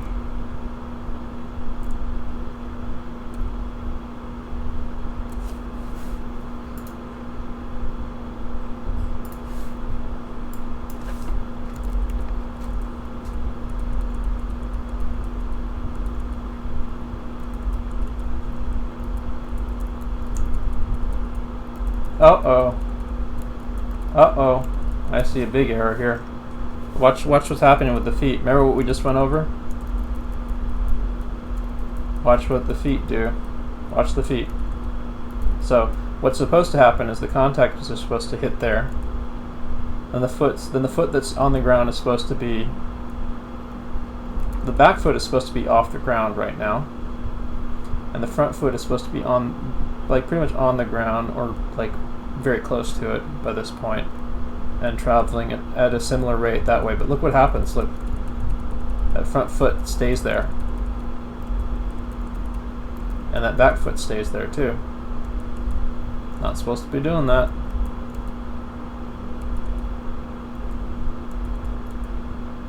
So I think this is the up. That's the up.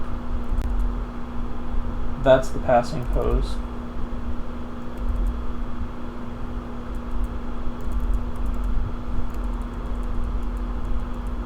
Yep. But I mean, this is what can happen if you go too far into an animation and do like the coloring and stuff before you work out those errors. That's why you want to keep it basic before you rush into coloring.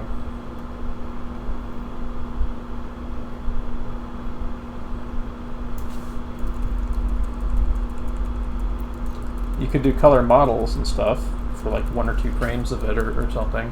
That's like your keys, but yeah, that's a pretty big error right there.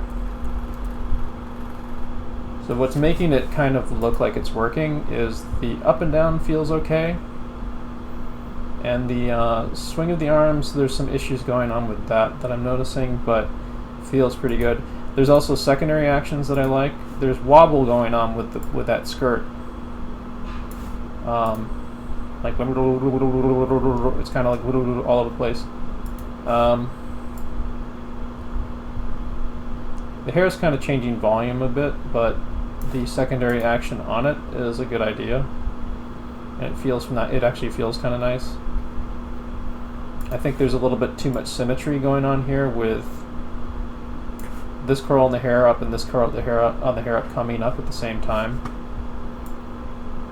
I think it's sort of like this one goes down a little bit sooner, which is good, but you might want to vary the timing on that, so maybe it's kind of a ripple effect a bit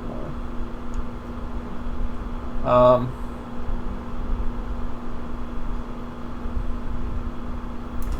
I do like the little zipper going up and down. That's a nice little secondary action. I mean, like the up and down feels kind of like it's working. So like literally just plot out the positions of the feet so they're moving it the right way, and also plot out an arc for how the foot travels forward before it stamps down.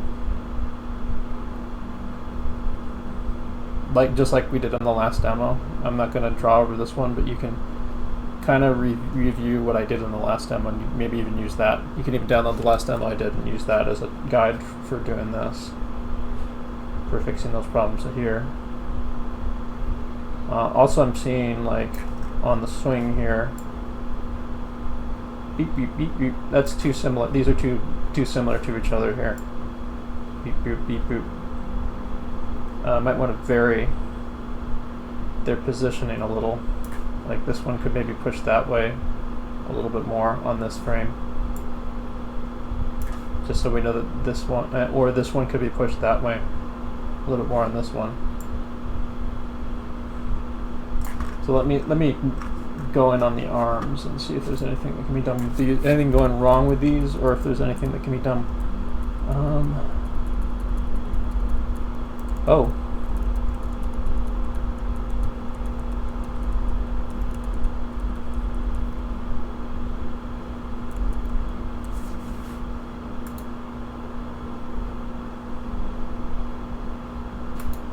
Oh, there's something happening here at the end here.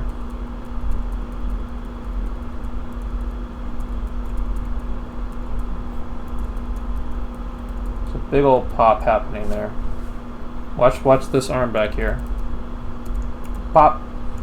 Pop. Like that. Which is a little odd.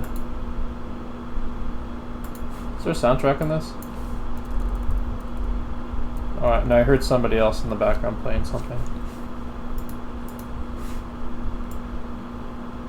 beep beep. It kind of looks like her arm is dislocating a little bit.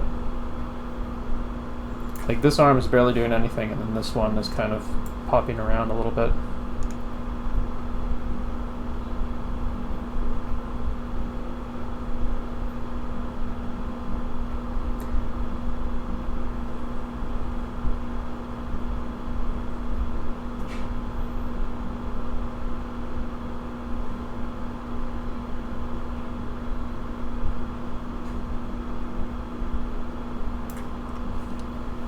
I think for this one, maybe the arms could be a little bit more relaxed. That might make this transition feel a little bit awkward. Like in this frame, the arms could be a little more relaxed and pushed out to the sides just a little bit more. Like maybe bend the elbow a little bit on that, and maybe on this, kind of drag the fingers back a little bit. It's kind of like curved down there. Oh, I'm seeing some stuff happening with the right arm here. Watch when I frame by frame.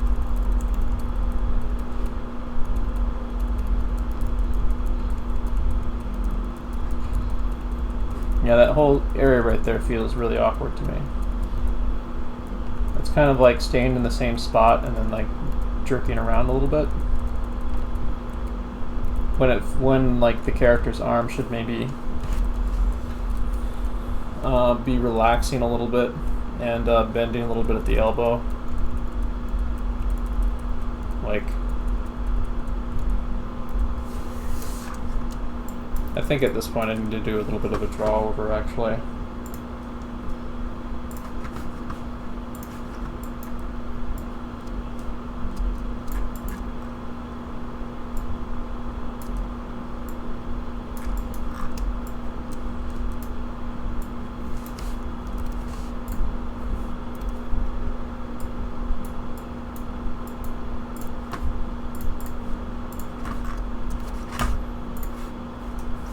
Who's playing music back there?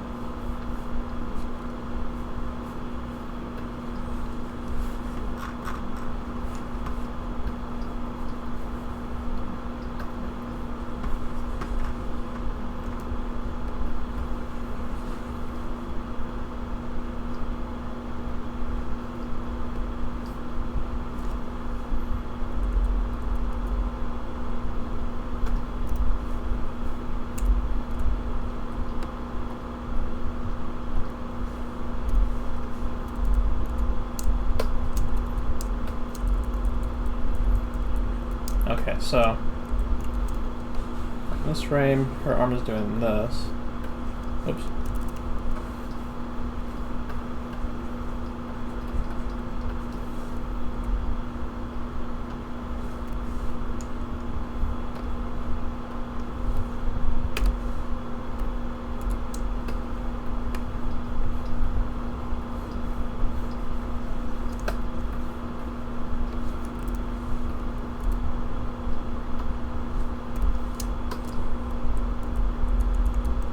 Oops, my elbow joint is messing up for me. So I keep it about here ish.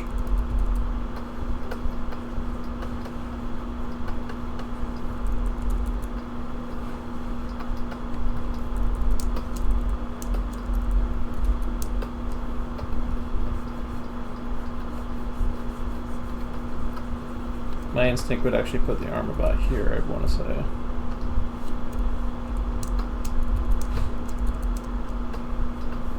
And then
Maybe closer to that.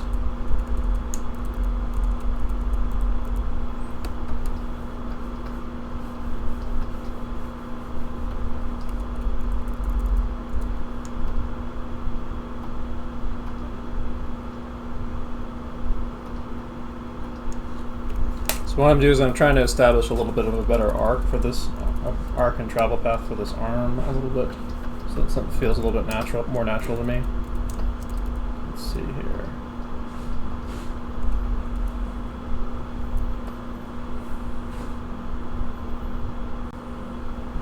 It's staying too long up here.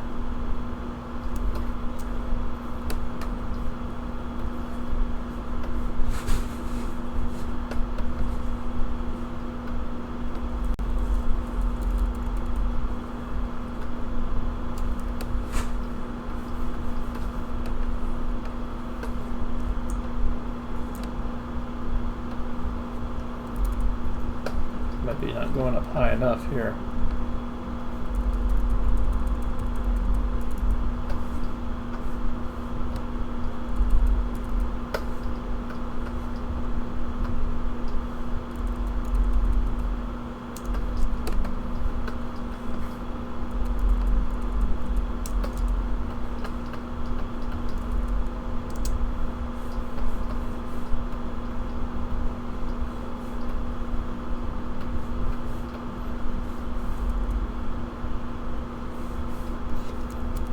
I think that one poses pretty good, actually.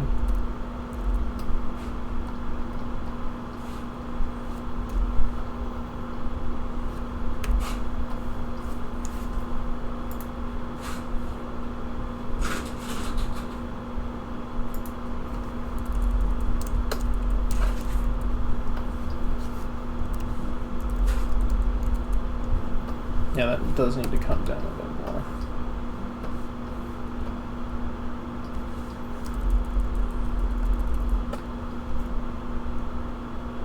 Oops, now it's acting funky again.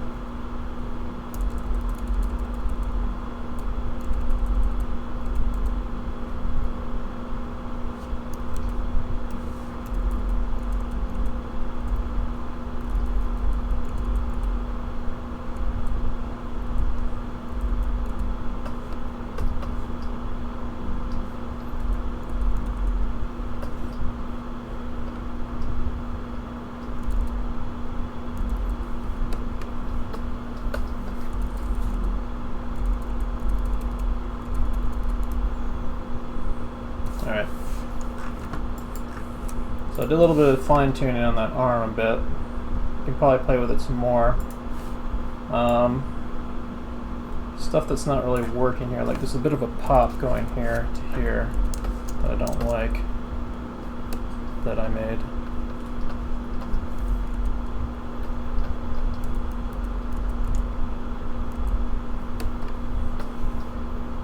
I think this maybe could actually come forward closer to how what the original drawing was. Wait, no. More like this.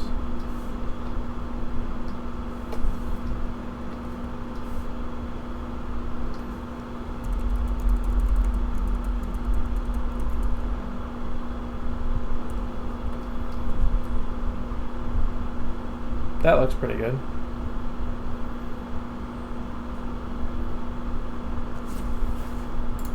So we turn off the character.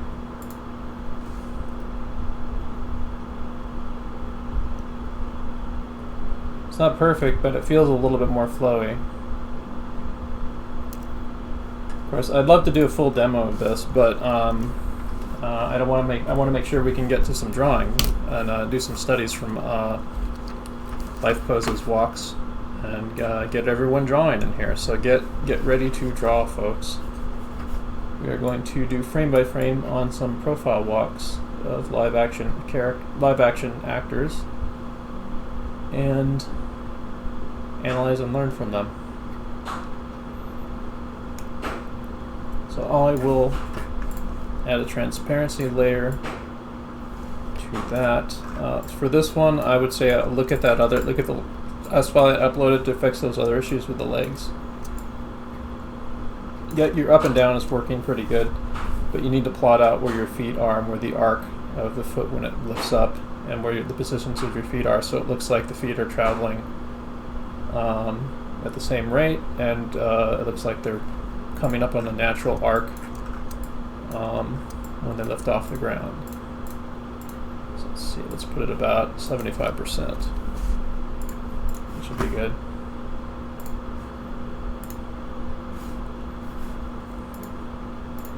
And mind you, this is not perfect.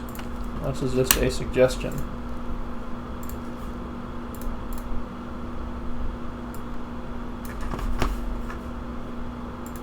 So it's a cipher.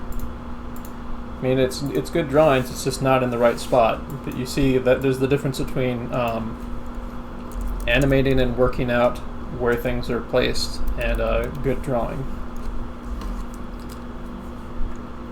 If you make good drawings and they're in the wrong spots, you're in trouble. Oops. Let me make sure I got the loop on this right. Yeah, it ends at frame 32. Okay.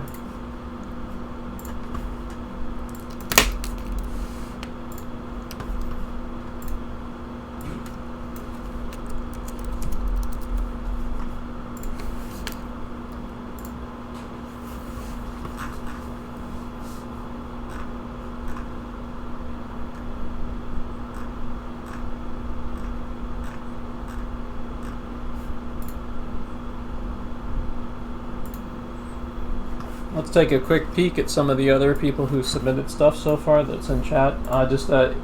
In the future, Bituin, if you can make them the .mov files, then I can give feedback on them.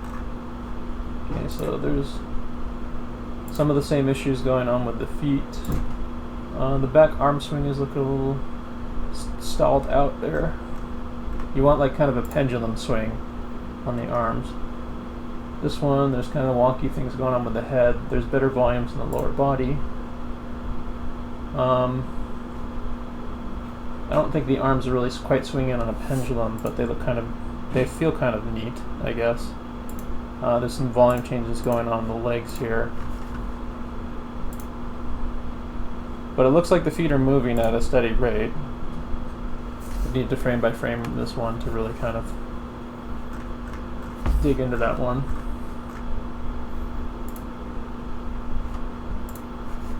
And again, this guy's an example of drawing really. I would need to see it on a loop just to make sure everything's working. But this is an example of like somebody who drew really rough to try to work out if things are moving right before he moved ahead on trying to really clean things up.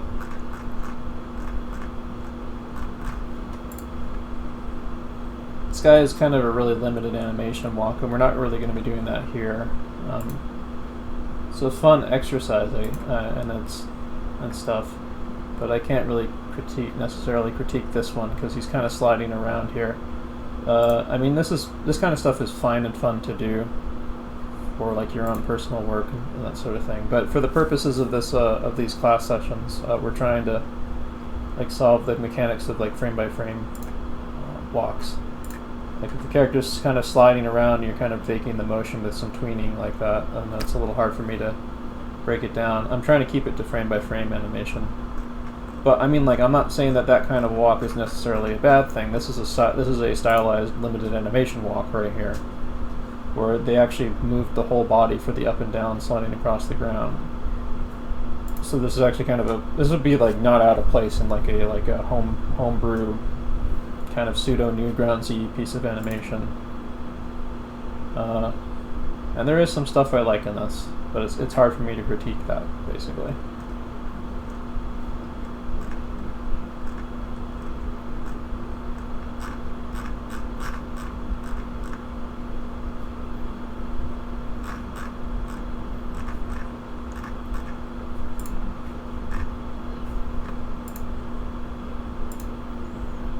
This one I need to see on a full loop. But it looks like it needs more up and down. That's my first thing I'm saying. I like that you tried playing with the secondary actions, but I'd need to see if those are working when I see it on a full loop. Maybe I'll try to take a look at it on a full loop just for the heck of it.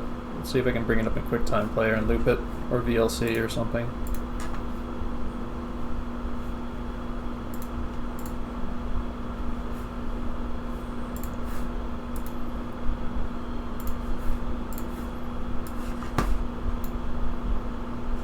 Let's get it to half size.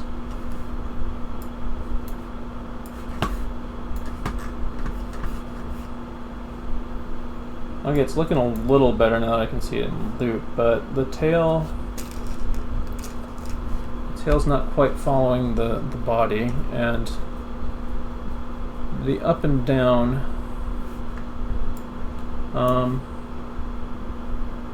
I think the collar is kind of bouncing around on the body here. There's not enough up and down to the hips. It looks like they're kind of standing in place with the legs, and the shirt that you put on top of them seems to be kind of bouncing around randomly.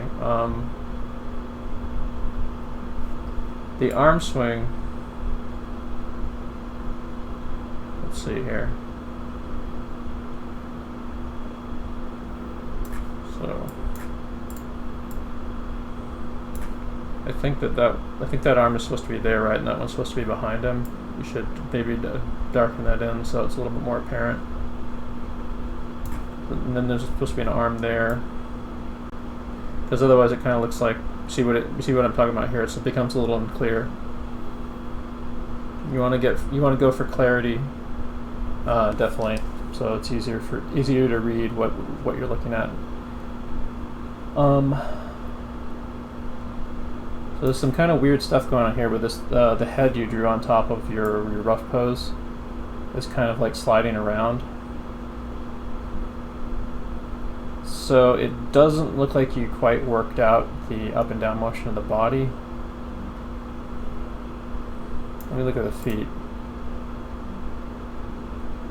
I think you have the right idea for the feet placement and the leg poses. Let's see, 1, 2. And they're mostly travel at the same rate, although they really change, that back foot changes size and kind of shrinks there. Yeah, you needed a ground plane line here to really kind of keep you from losing the length of the legs there, losing track of the length of the legs. Yeah, I would go back through and try another crack at this, or you work out the up and down motion of the body first. Before drawing in the detail, kind of like what I was doing on the earlier demos. So again, if it looks like it's walking before you even add the feet or the legs, then you're off to a good start. If the body's moving up and down. Okay, so let's see here. I'm going to create a new file.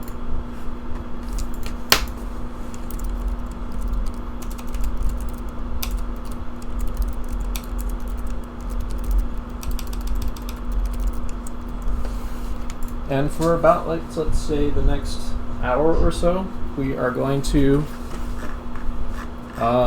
reference some live action. But all of you who are just getting started on this stuff and you're kind of not quite there yet on your walks, don't worry. Just keep at it. Walks are really hard to do. That's why I'm having you all do walks, because you will be forced to solve problems with how you approach animation a lot sooner. And it'll take more than one attempt at walks before you get it right. We'll keep continuing. We're actually going to be focusing on walks for maybe the next couple weeks, actually.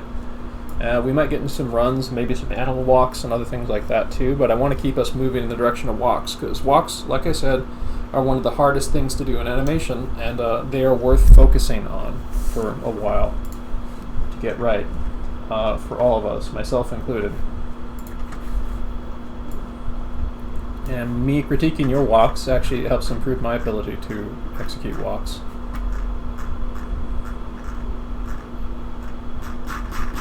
So we're all in this together. As we continually learn together, I actually want and look forward to people actually offering their own input and feedback, especially people who might be better at certain things or have insights that I don't have in the future. So I'm just going to kind of loosen up with the pencil tool here. We're going to switch it over to some animator reference footage I have. I think it's called Endless Reference. I think that might be it. Yeah, it's the Endless Reference YouTube page.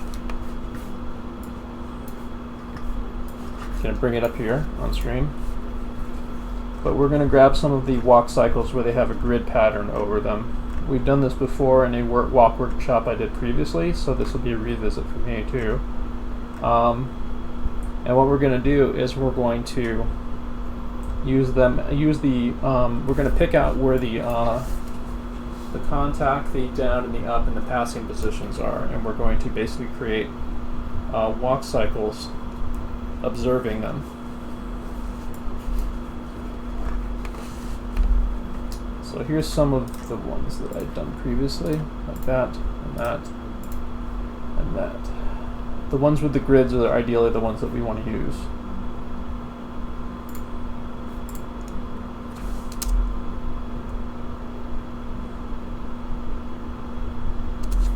Just make sure this is the right resolution. Yeah, that's as high as it'll go.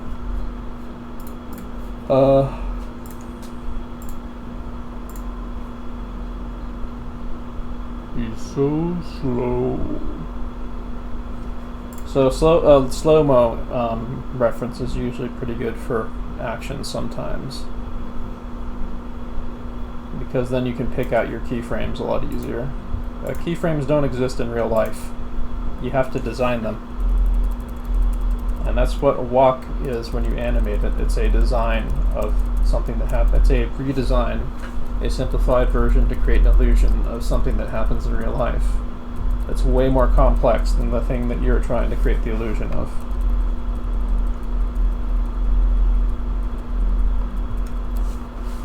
Another thing that I want to note here on the right here is reference for a frontal pose walk. We will get into that in the future too. Not this time though. We're still on profile walks right now. But just wait for it. We're going to get into frontal walks. We'll get into attitudes walks. We'll get into animal walks. We'll get into perspective walks, which are going to be really tricky. But that will be for future class sessions. So first off, what do we know? What do we remember from studying walks? We remember that there's 4 poses that make up a walk.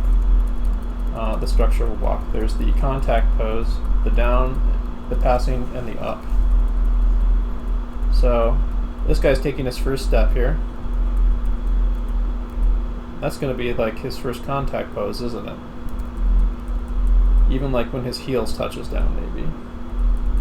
With his leg out straight, with his heel touching down. That's more like his first contact pose, actually.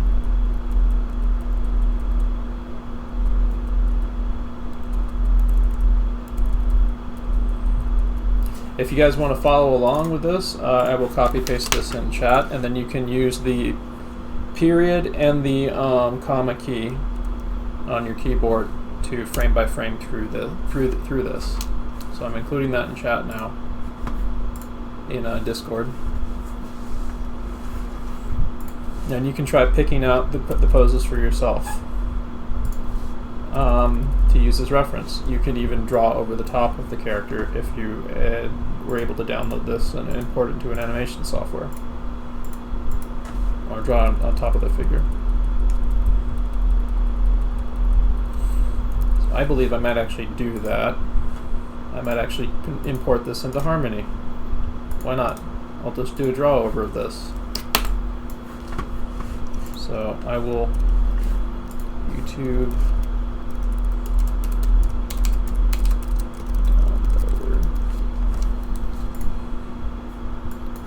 Yeah, feel free to get started on the video yourselves. Import it into your respective drawing animation software of choice if you can. If not, you can draw it from reference. But I'm going to import mine shortly after I convert it to a move. export move file.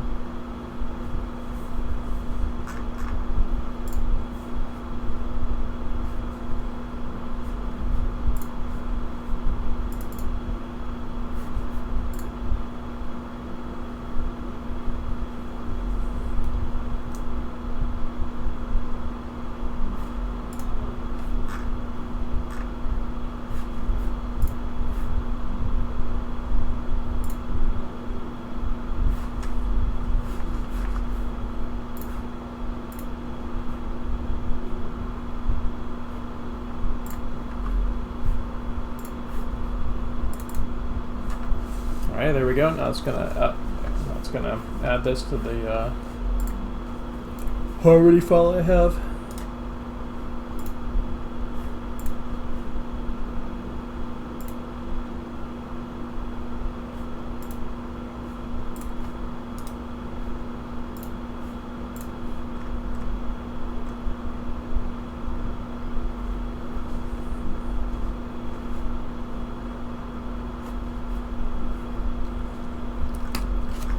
I'm going to actually put a class announcement up right now, because I think some people who might be interested in doing this now that we've gone over the demos.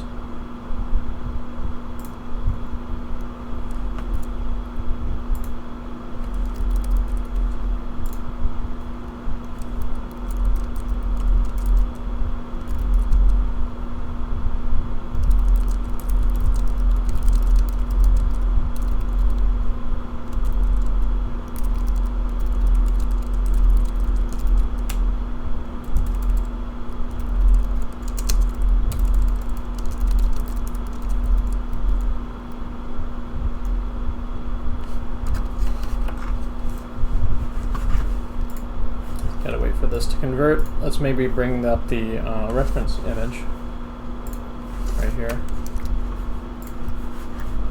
Bring this over here, and we can take a look at this guy.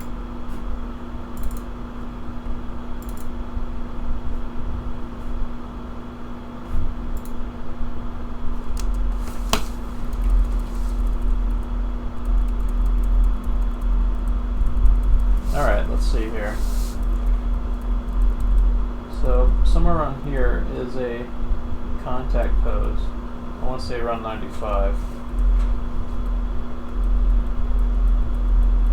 And where's his down? His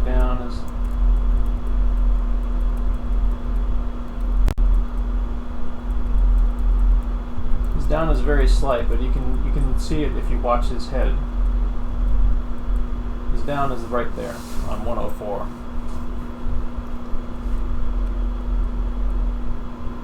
Or around 108, actually. Somewhere between 104 and 108, I'd say.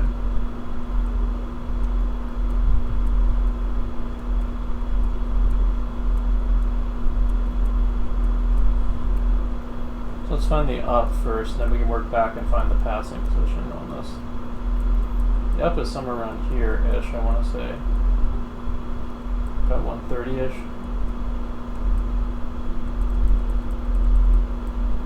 Passing position is probably around 121 or 123.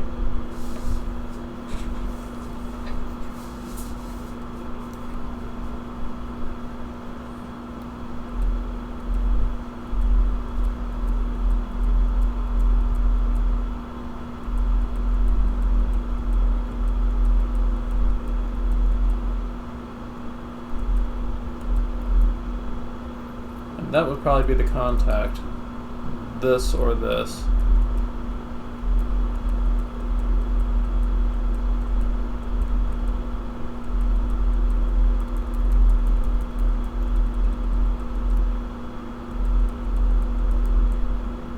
This down here is very slight, but I think it's about here. 158. Or 158 or 160-ish, I want to say.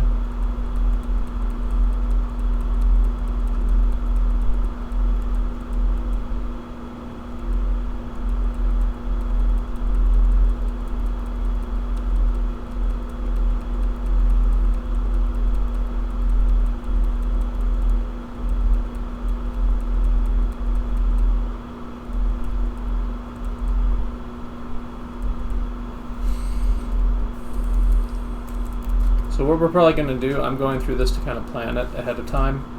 We're going to pick a frame and then stay on it. Although I've already linked the video in chat, and you can pick out frames yourself and try to draw over them or try to create a pose based on them.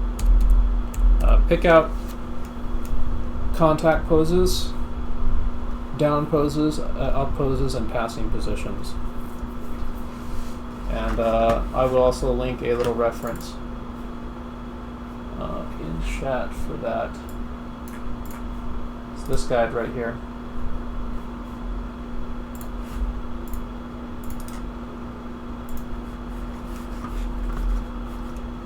Link that in Twitch and in Discord.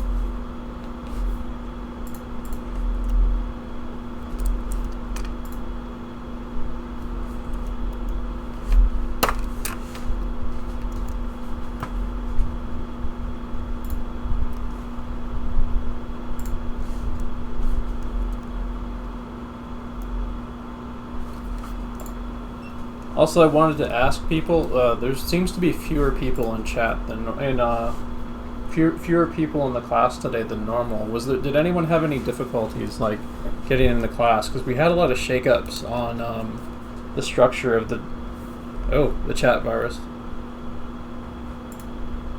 Chat virus links? What are you talking about?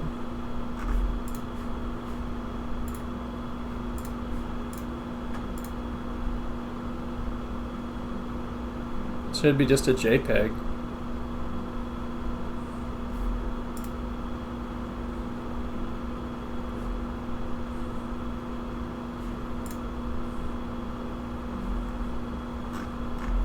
Snappy Curve in Twitch chat said, yeah, it's probably just a Microsoft problem or something. You know. Alright, so I'm waiting on this. So yeah, like, was there an extra hoop that anyone had to jump through in order to access the classroom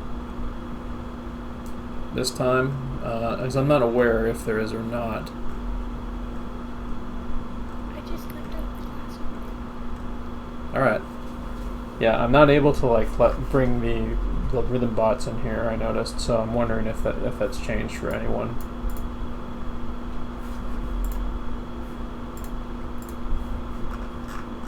Yeah, we're getting a lot fewer people in the class than we did last week, so I'm wondering why that happened. Anyway.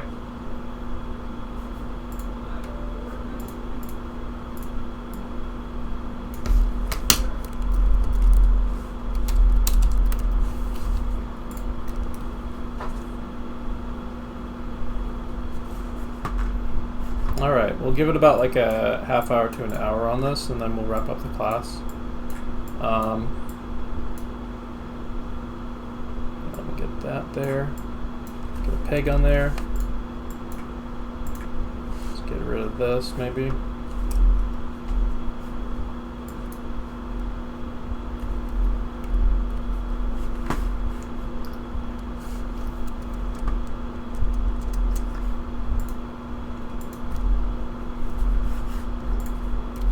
Peg in there, hook that up.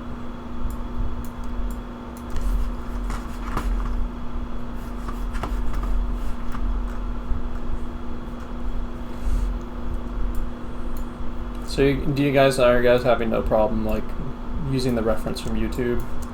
Should I just maybe leave the would you prefer to see my demo or with the reference image up like this instead?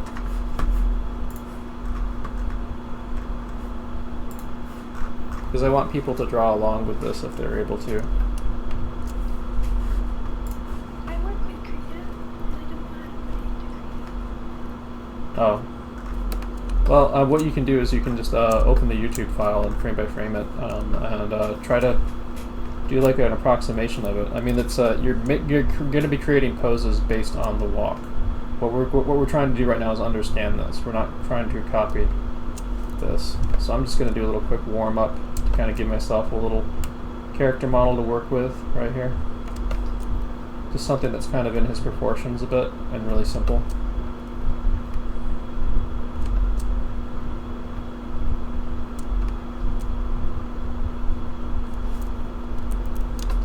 that will keep me from being confused. So maybe something like this, actually.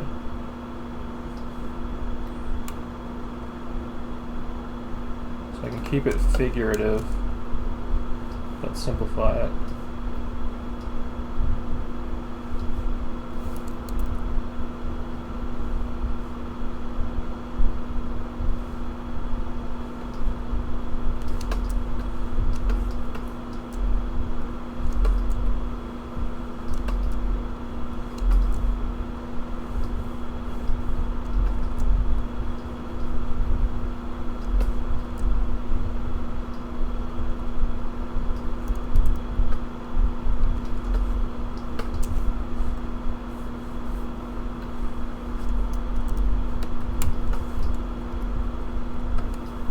Going to actually use a sailboat shape for the head, which is a Steve Houston thing.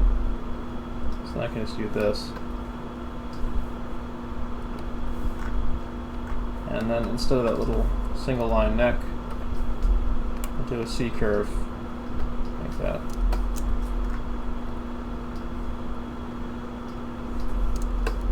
Something like this. And then I can simplify it more as I do this.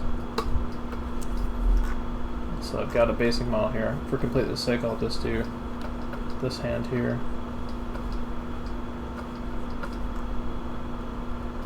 And that outer hip.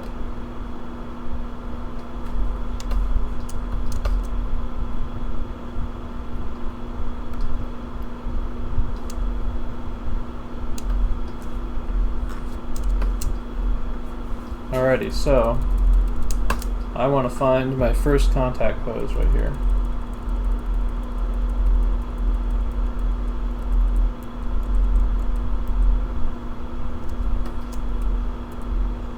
A good indicator of where the first contact pose is the frame just before the knee starts to bend. So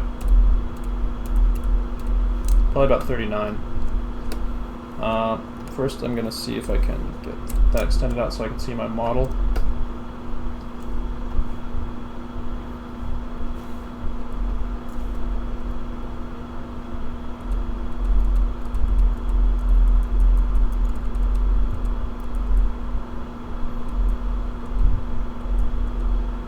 About there.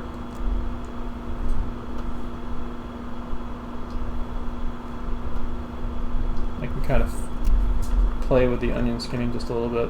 So I'm going to try to maintain consistent head volume on this guy, so I'm just going to do a quick tracing over this and move his head down here.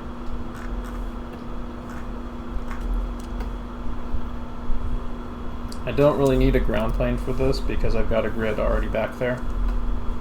And his feet are at different levels here, so I can kind of use that to measure a little bit. So I'm going to freehand this part after I do the S-curve for the neck, though.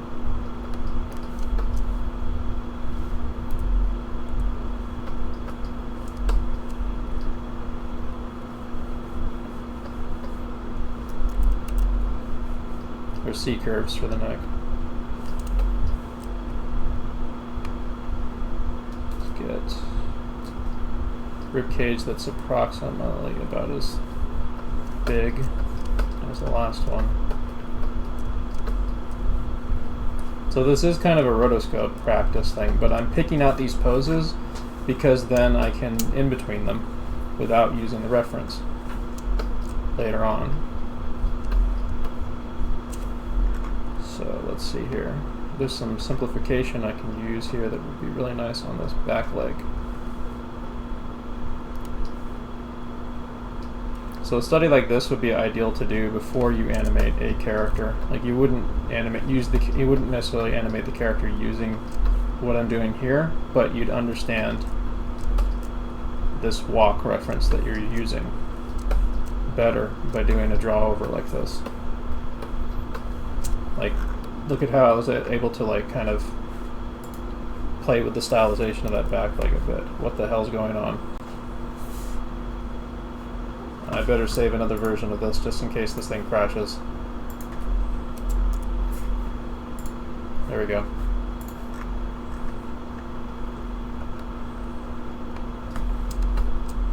So even though this is a draw over, like I'm going to be trying to be conscious of maintaining the volumes of my original puppet.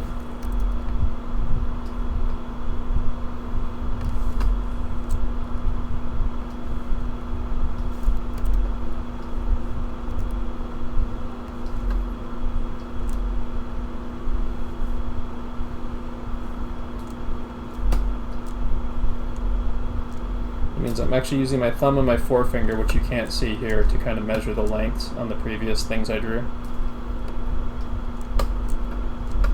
on top of my Cintiq.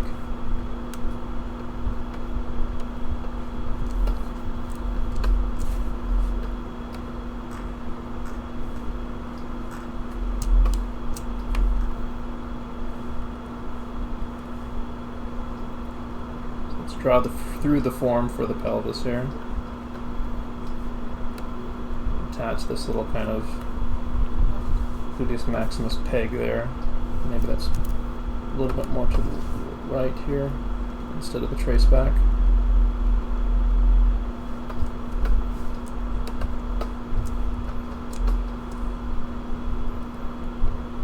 Kind of maybe use that to kind of plot out where the leg is a bit.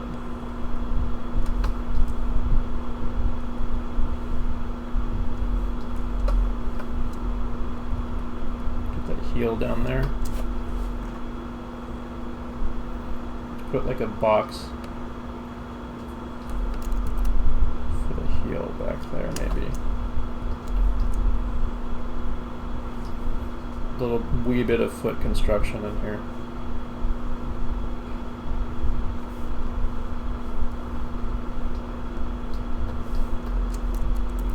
Might be a bit long actually, there.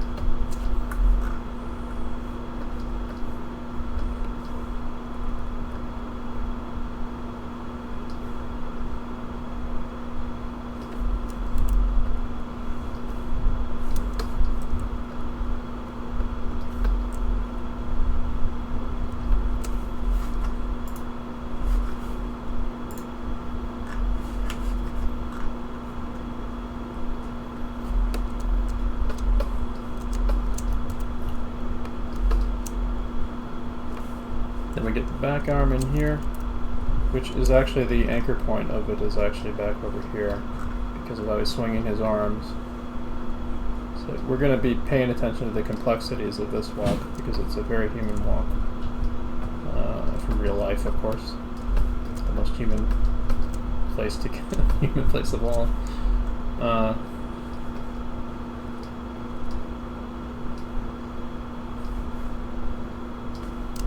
So unlike our really simplified walks, we're actually going to pay attention to a little bit of the shoulder shifts and stuff. That's part of the value of referencing reality, so then you can analyze those little complexities. This back left foot is looking maybe a little thick.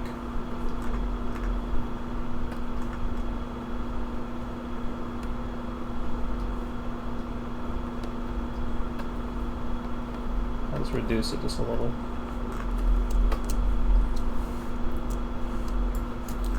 I'm kind of trying to use building blocks like I would for like doing a draw or studying figure drawing a little bit.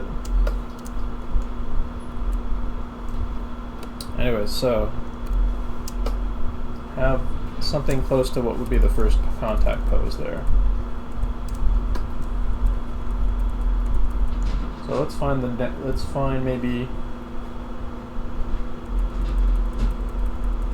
I actually want to go for finding the passing position.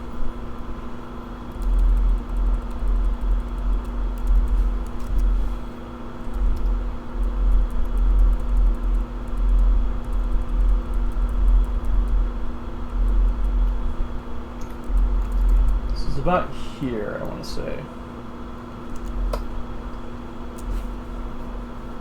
So let's extend this out.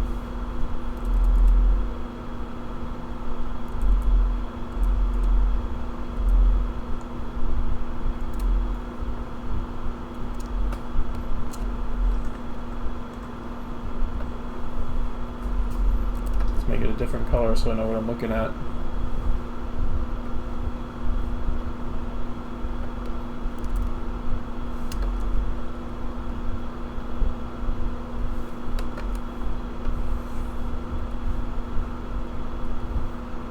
thankfully, because his eyes are pretty visible, we can kind of use that to measure a little easier. Actually, I'm gonna steal the C curve of his neck here too, just so I keep that volume.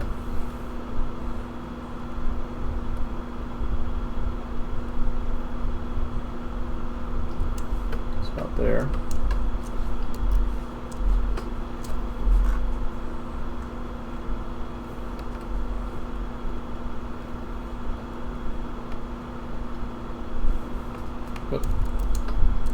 So the angle of the chin, or the angle of the connection to the neck here, let's be about like that.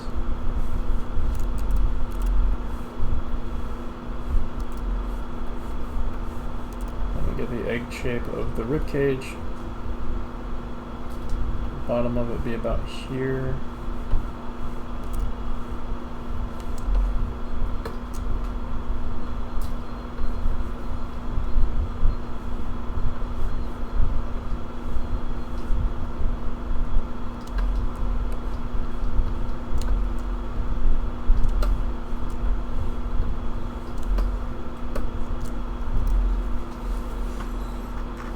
We're going to go through this and get like the 5 poses on this one, and then we're going to wrap up the class. I will take a look at other people's work and maybe answer some questions. And if anyone has any questions right now, I'd be happy to answer.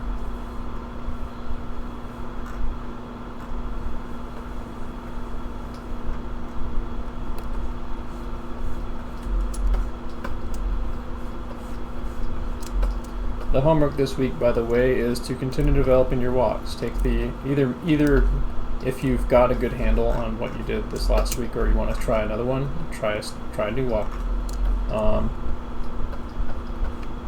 If you want to integrate the feedback I gave, if I gave feedback to you, or if you want to use the feedback I gave to someone else's as a basis to fix your own walk, you can do that.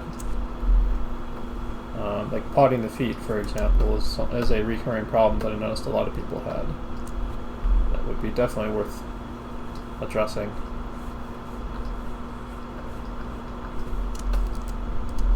And make sure you get the up and down on that body working first. Let's maybe make this black so I know where the arm is over the top of this.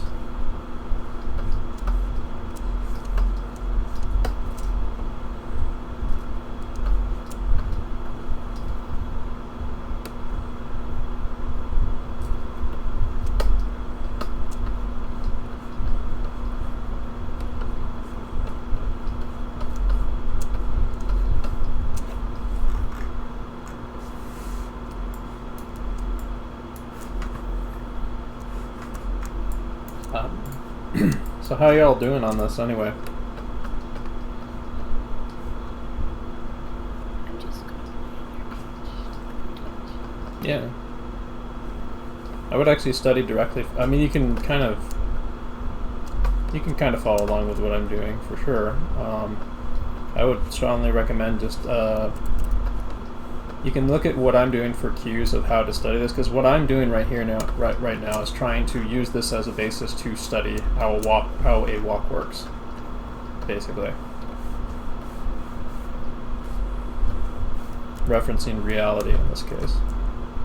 And trying to practice designing and understanding a walk, because you have to pick and choose like what are the contact and passing and up and down positions. We would then take something like this and then modify it if the walk doesn't really feel like a walk. Like I would probably go back and push certain things like the up and down and so on to stylize it more. But I want to like see what it looks like after I get like this sort of thing. I'm sort of like observing things as I'm going through here. So I'm going to do a second contact pose. So we're doing a total of 5 poses, just so I get a full step, basically. If we had more time, I'd do like a full cycle. But I want to at least get it far enough along so we have a step.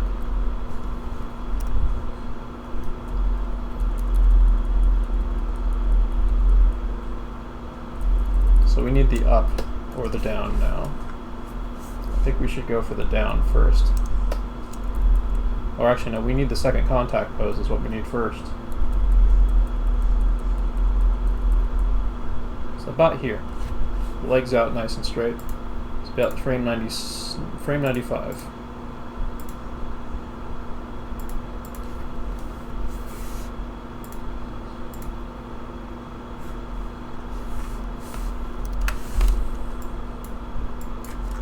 What I'm doing right now is essentially rotoscoping, by the way. But not quite. Because I am stylizing things a little bit differently from the draw over, just slightly, in terms of like how the character is structured. I'm not really pushing anything though. It's mostly following what I'm seeing, so it is pretty close to rotoscope.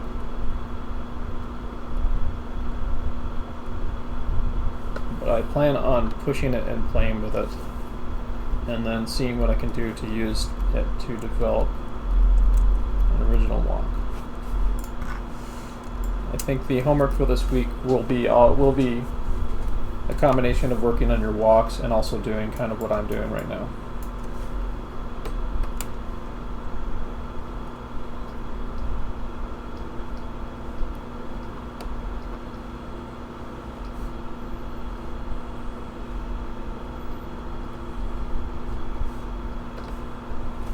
This is also an opportunity, of course, to practice my figure drawing as well, like I mentioned.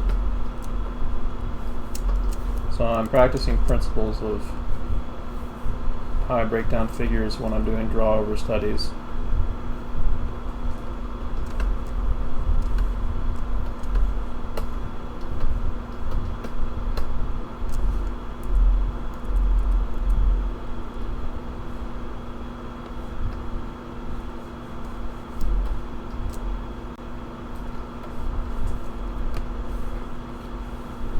It does kind of suck how when you can't see like how I'm moving my hand on the canvas, and you can't see the times when I do stuff like sight size measure using my thumb and forefinger on the canvas. I think that would be helpful to see if you ever get the chance to see a live demo of an animator, how they draw. That can be really helpful and eye-opening for how to approach your stuff.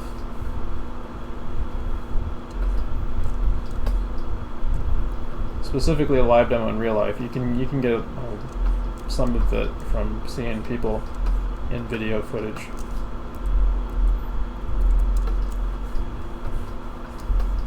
But seeing it in real life, where you can just really stand there and kind of vibe with what's going on with him or her while they're drawing, and even ask questions, it's really helpful.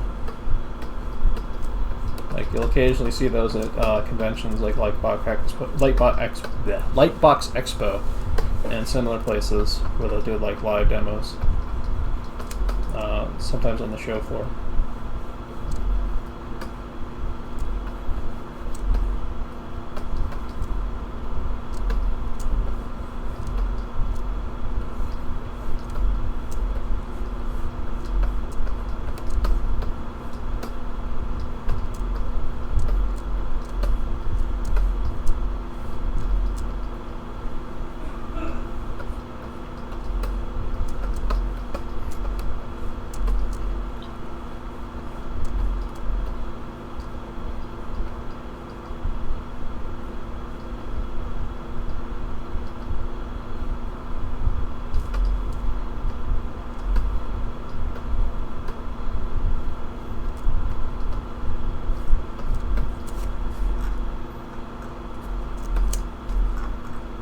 Close. Get a little bit more of an indication of the fingers there. Just the heck of it.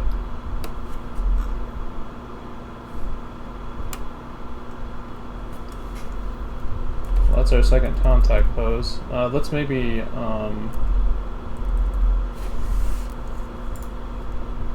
scrub that real quick.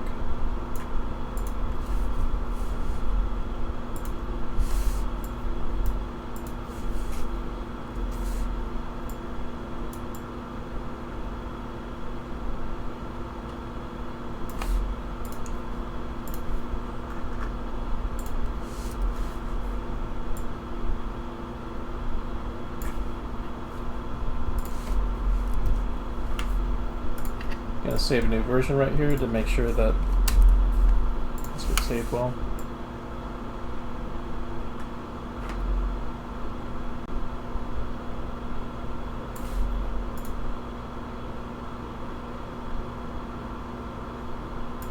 I like how consistent the volumes are. There is a little bit of a volume change going on in the ribcage there that I'm noticing now. Yep, it's kind of drooping up to the neck. I think what's happening is like the ribcage is tilting towards me, and that kind of threw me off. It's kind of like doing this. So now it looks like it's growing a bit.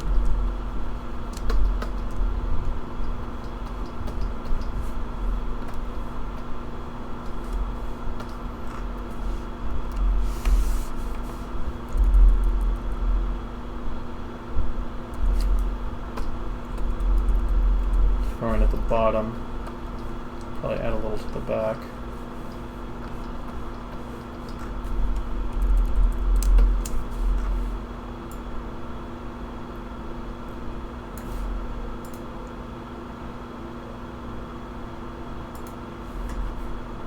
Alrighty, so now we got two more poses to find. The up and the down.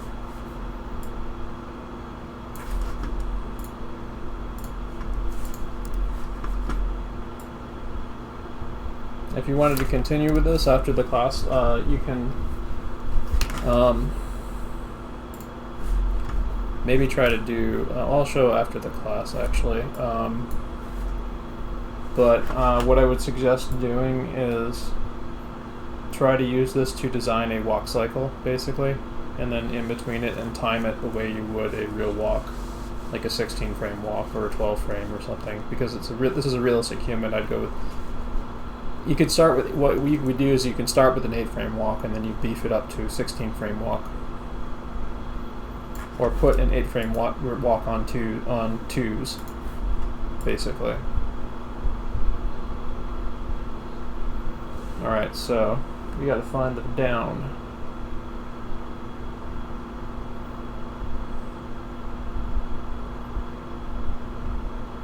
One thing about this, by the way, because of how the camera's moving with him, he's kind of moving out ahead of the camera a little bit.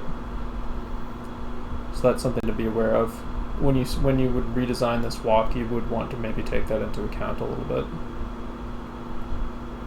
Also, it looks like he's initially leaning forward quite a bit from the initial step forward here.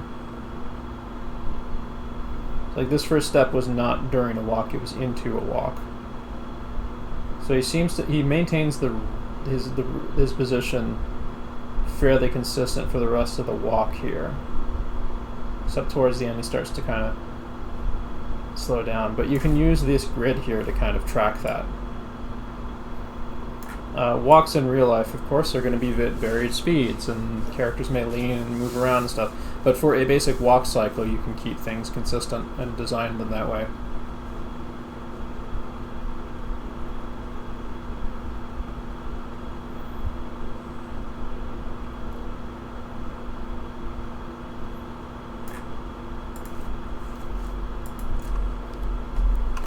But this is what I'm talking about, like a simple walk.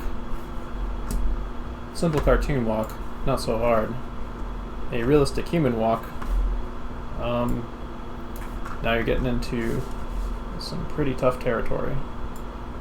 A realistic and nuanced human walk, which can vary and have all kinds of. Let me just show you an example actually here. Let's see, Jungle Book, walk, built, call.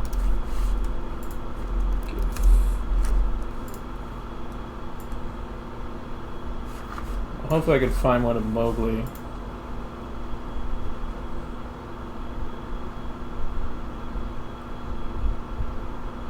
I mean, there's a little bit of a step there, but there's specifically in the Jungle Book, there's a lot of walks with Mowgli that are really complex. It's not. That in between looks really. There's like a tiny midget body there with huge legs.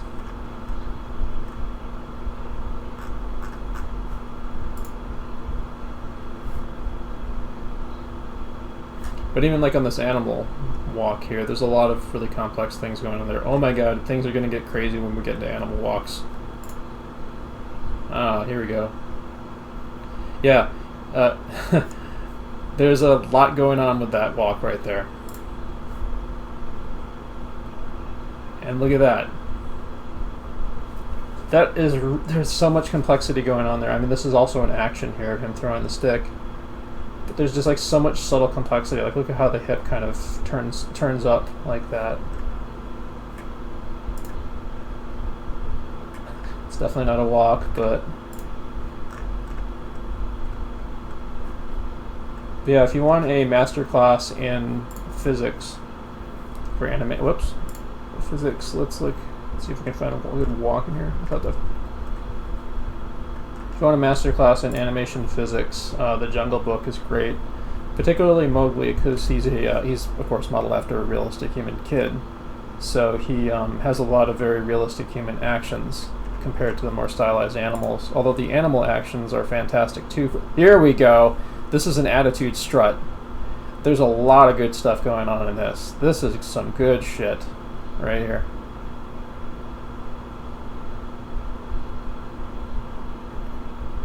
Look at that. That is so good.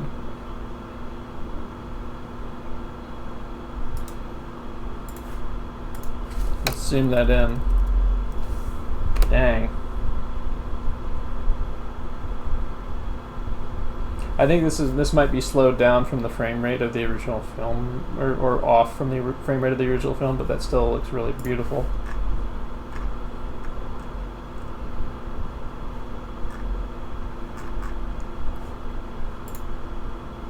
Let's look at some of the animal walks real quick if we can find any. It's a little bit of walk there. Shere Khan is also really a highly complex character when it comes to animation. He and Mowgli are probably the toughest characters that there were to animate in that film, I'd say. From what I've heard Oh, and for the heck of it, let's look at maybe some Robin Hood stuff. There's a lovely bouncy attitude walk there. That, of course, leads into him looking up. Yeah. Yeah, I mean, Robin Hood's also great to look at, too. But anyway.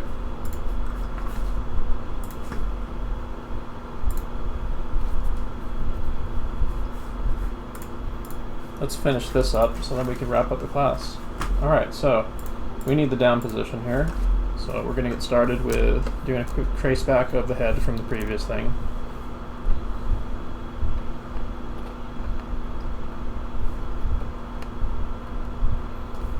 Then I just repeg that down to where I need it.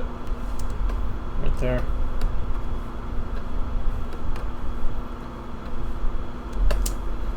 Then I do a quick measurement of the torso egg.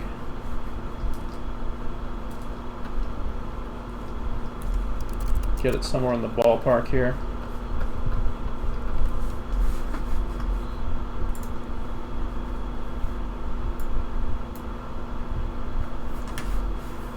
Just double check. Okay, cool.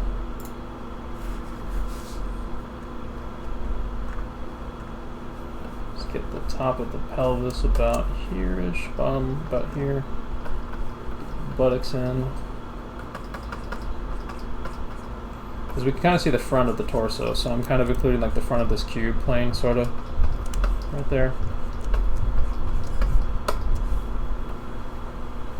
Also in the future, we are definitely going to be using some pretty complex reference for different actions and stuff, for sure.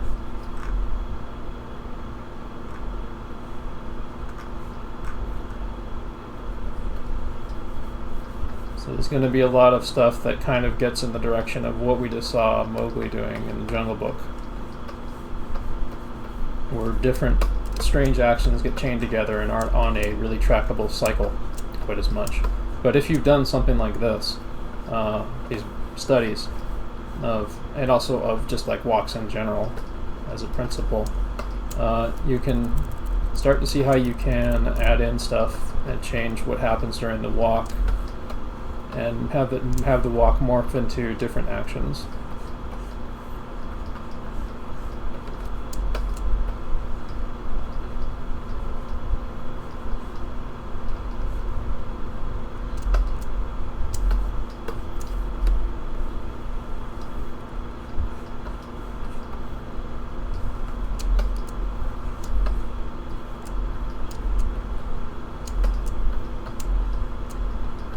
Get some of the indication of that cube heel there a bit. Just enough so I have some work that, I mean, that's kind of the top plane of the foot that we're seeing there, but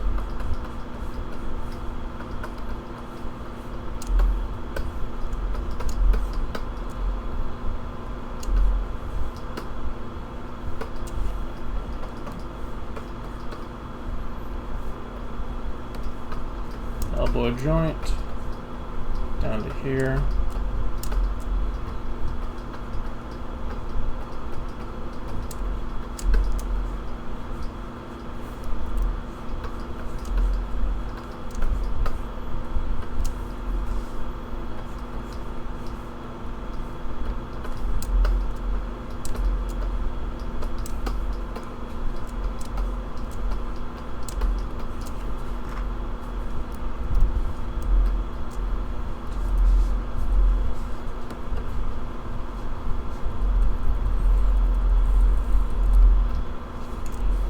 That's more or less the down for this guy.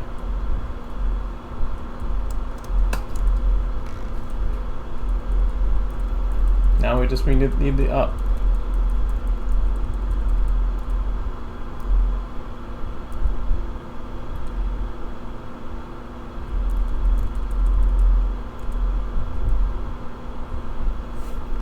The up's at an unusual spot here.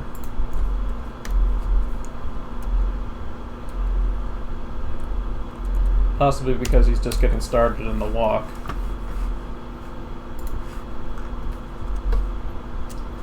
But we'll kind of work with this as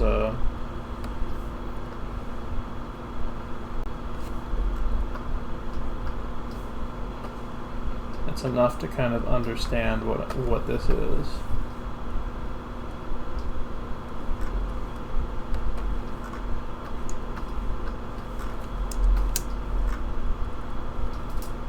So move the torso up a little bit. Actually, I think I could do a trace back and then move it.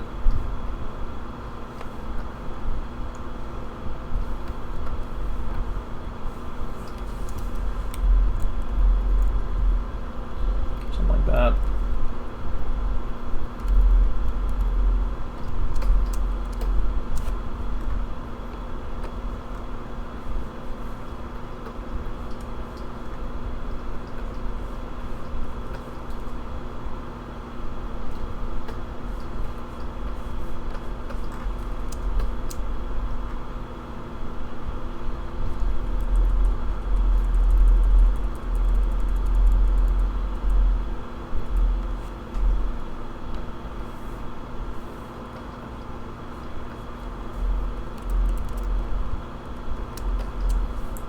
Do the foreground leg at first.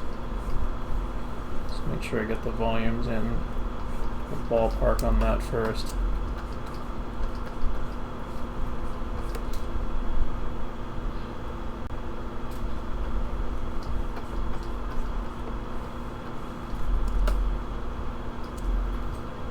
See what's going on here.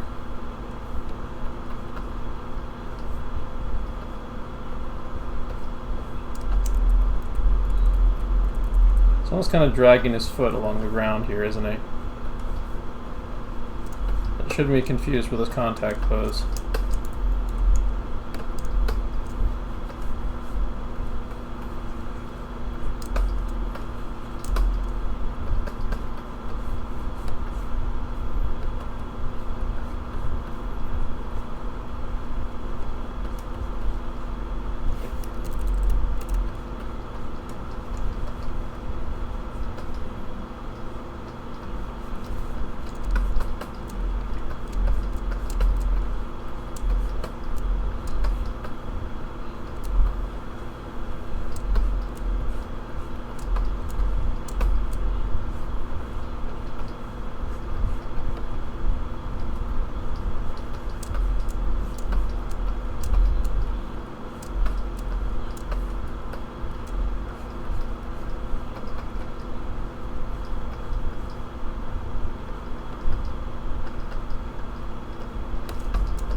think this cap might be a little long. I'm doing something weird here.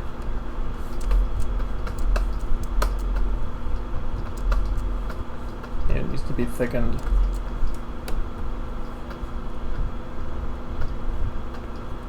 And thin to the top a bit.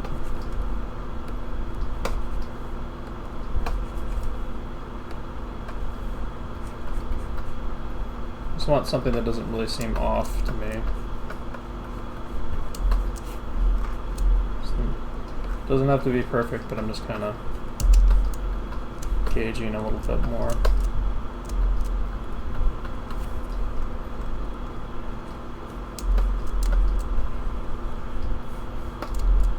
Probably do this for the arm that's over the top so I know what I'm looking at here.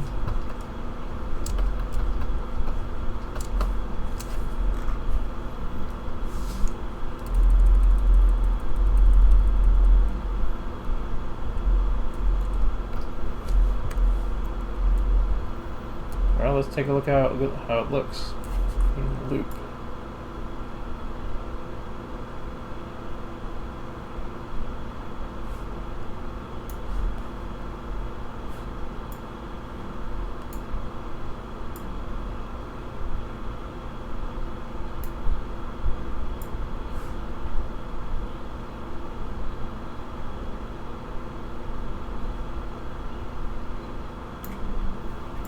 Oh, perfect. We're almost at 8:30. I will be able to wrap up soon.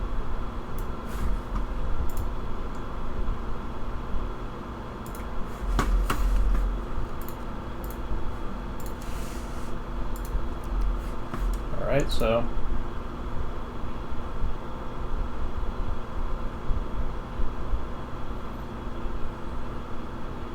I may not have picked the best timing, I don't think, for the up. And I'd probably want to maybe go back and address that. I think part of the reason is that he's kind of accelerating forward and sort of adjusting himself because this is the start of a walk. But let's see what happens if I put these on 4s.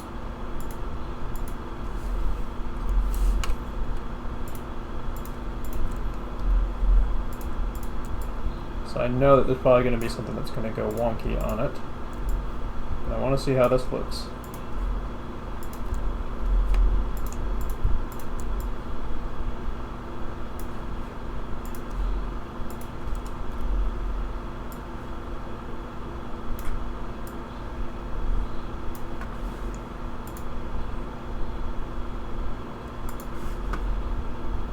Let's get rid of that, maybe, and see how it looks like this. Yeah, it's imperfect, but this looks like a plausible walk. The rhythm to it, anyway.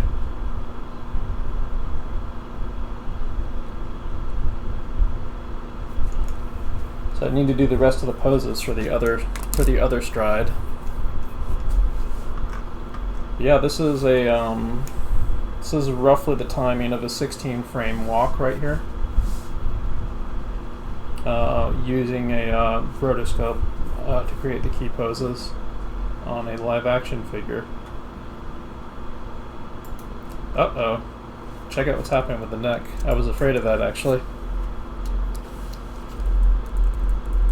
Their neck volumes. Shrinking.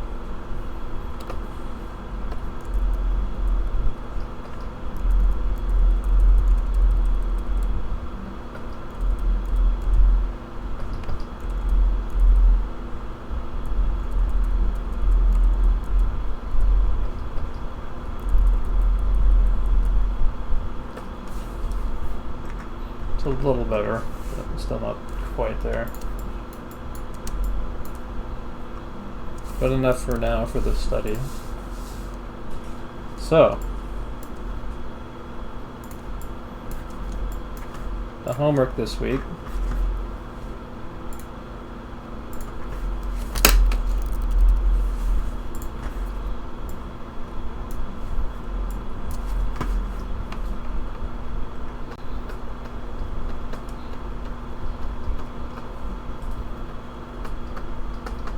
Continue working on your walk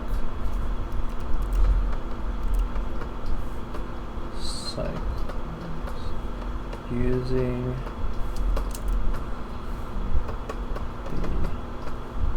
the feedback demos from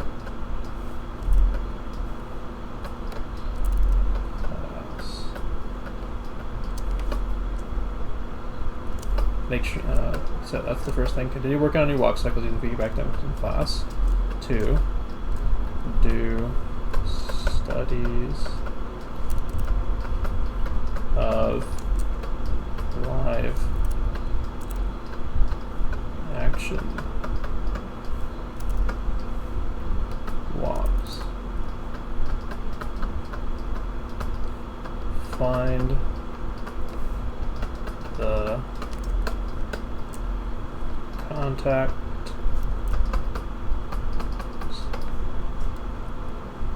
passing ups and downs.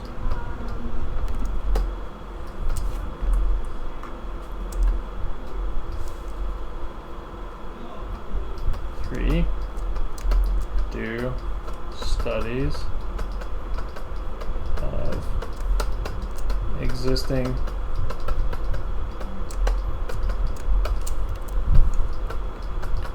animation walks.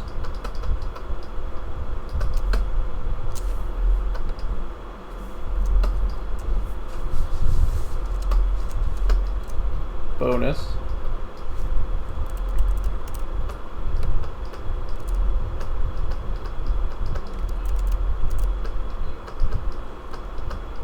Use your studies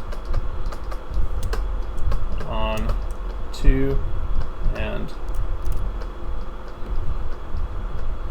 3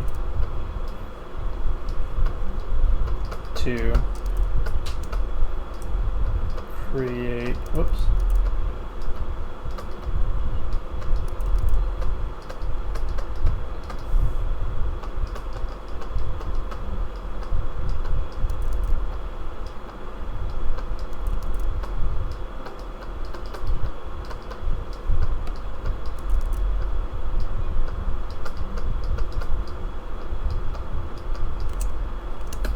use your studies on 2 and 3 to create character walks, or your own character walks. I should maybe specify that. Sort of zooming out here, so space gets kind of weird. Let me shrink that.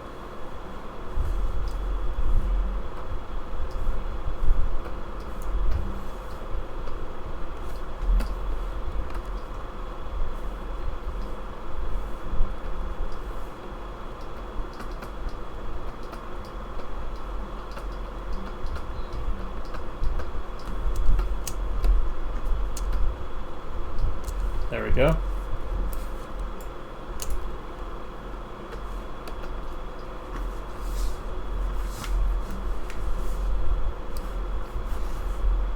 I will screenshot that.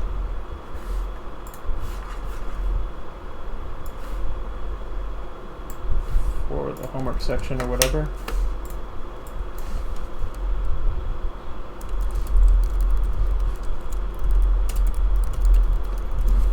Post it in classroom chat here.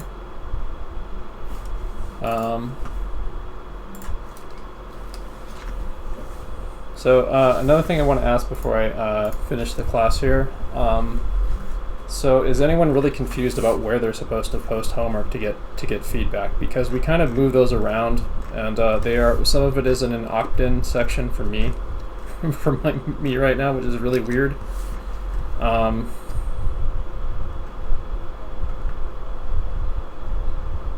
Yeah, the Sketchbook Club and the Reference Hunters Club both vanished into a place called Space Dad Corner, and you have to go to the opt-in channel section in order to opt in on that. This was just changed just yesterday, so I'm gonna have to bring more people up to speed on it. but I think it's created a lot of confusion, and that might explain why attendance is down. People are wondering, where the fuck did my homework posting go, or something. That's my guess.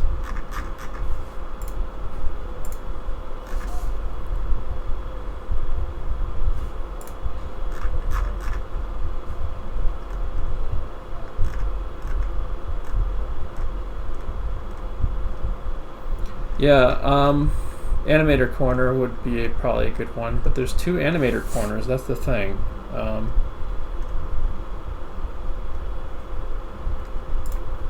Animator feedback.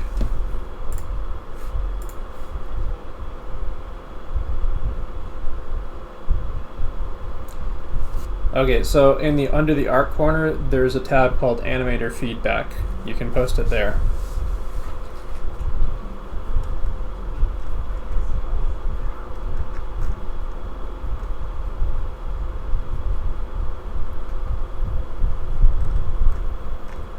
First, God, this is so annoying. Like, where are people supposed to post homework? It's not clear. I don't like this. Right. So.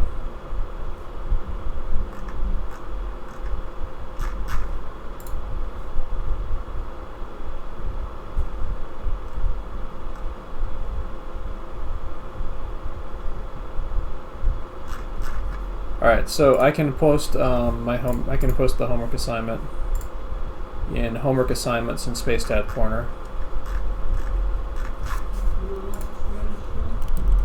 3 information homework. So alright, so here's how you get into the here's how you get into my study section. You go to the opt-in channels, and there's instructions here. This is mine right here. You do exclamation marks Spaceball Furies in the bot chat or whatever, in like one of the bot commands, or enter your command section right here. When you do that, then you will see my channels and stuff. This is what I currently have right now because I'm kind of reorganizing thing. But here is the general chat.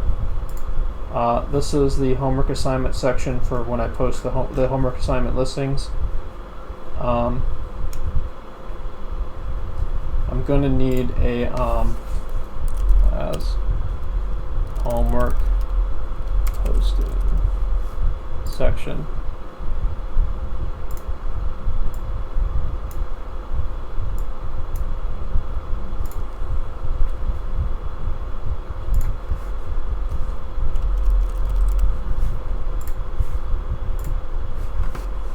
Alright, so you can post homework in the class homework posting section.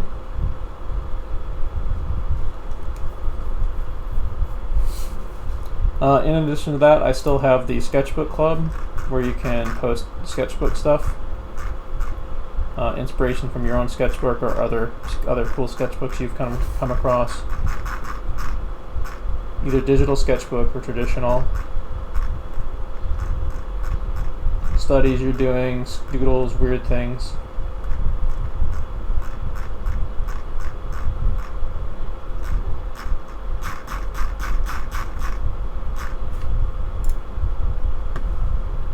And the Reference Hunters Club, where you can post lots of art reference things. There's some nudes in there though, so we're not going to show that.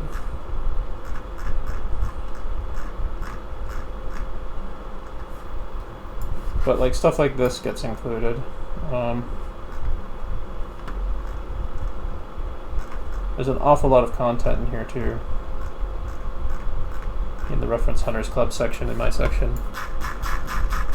Yeah.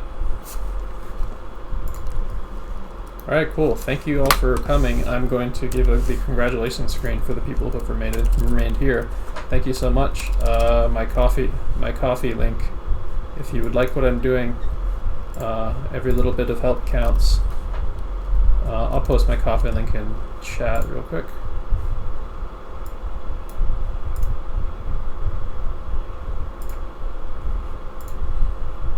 I'm curious about why attendance was down today, though. I was kind of surprised. Is it at a different time than usually? I think it was the same time as it was last week. 5:30.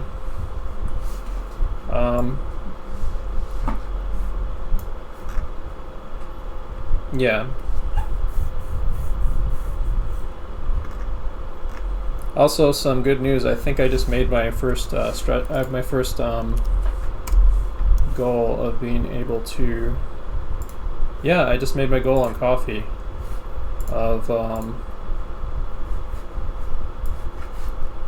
well, there was a lot of people here last week on Friday. But yeah, anyway, it looks like I just exceeded my first goal right here of the 4 terabyte external hard drive I need for my backups. But yeah, my coffee page, I'm going to link that in chat. Somebody just gave me a $50 donation today. That's pretty wild. I'm going to write some thank yous real quick, actually.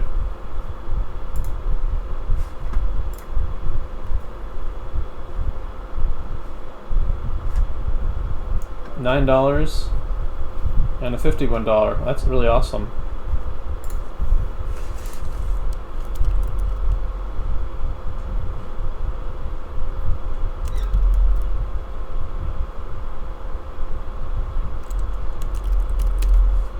Thank you so much.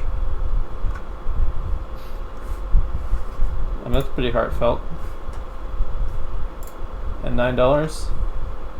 3 armies. Oh yeah, this was a. So here's what happened with here. The Cat Army donated me $3. Then this guy donated me $6. Oops. And I said, you are worth exactly as much as 2 armies of cats. Because of Cat Army donated me 3. And the Cat Army has tripled to a $9 donation.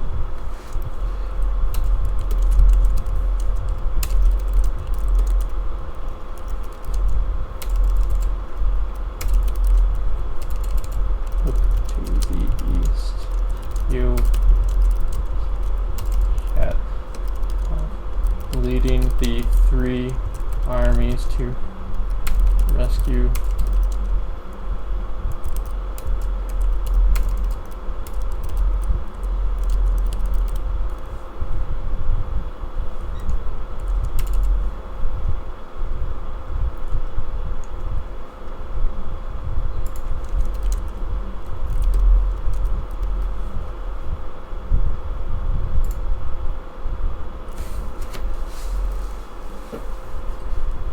There we go.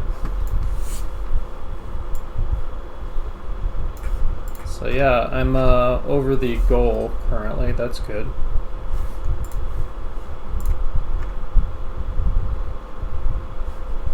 And I'll wrap it up here.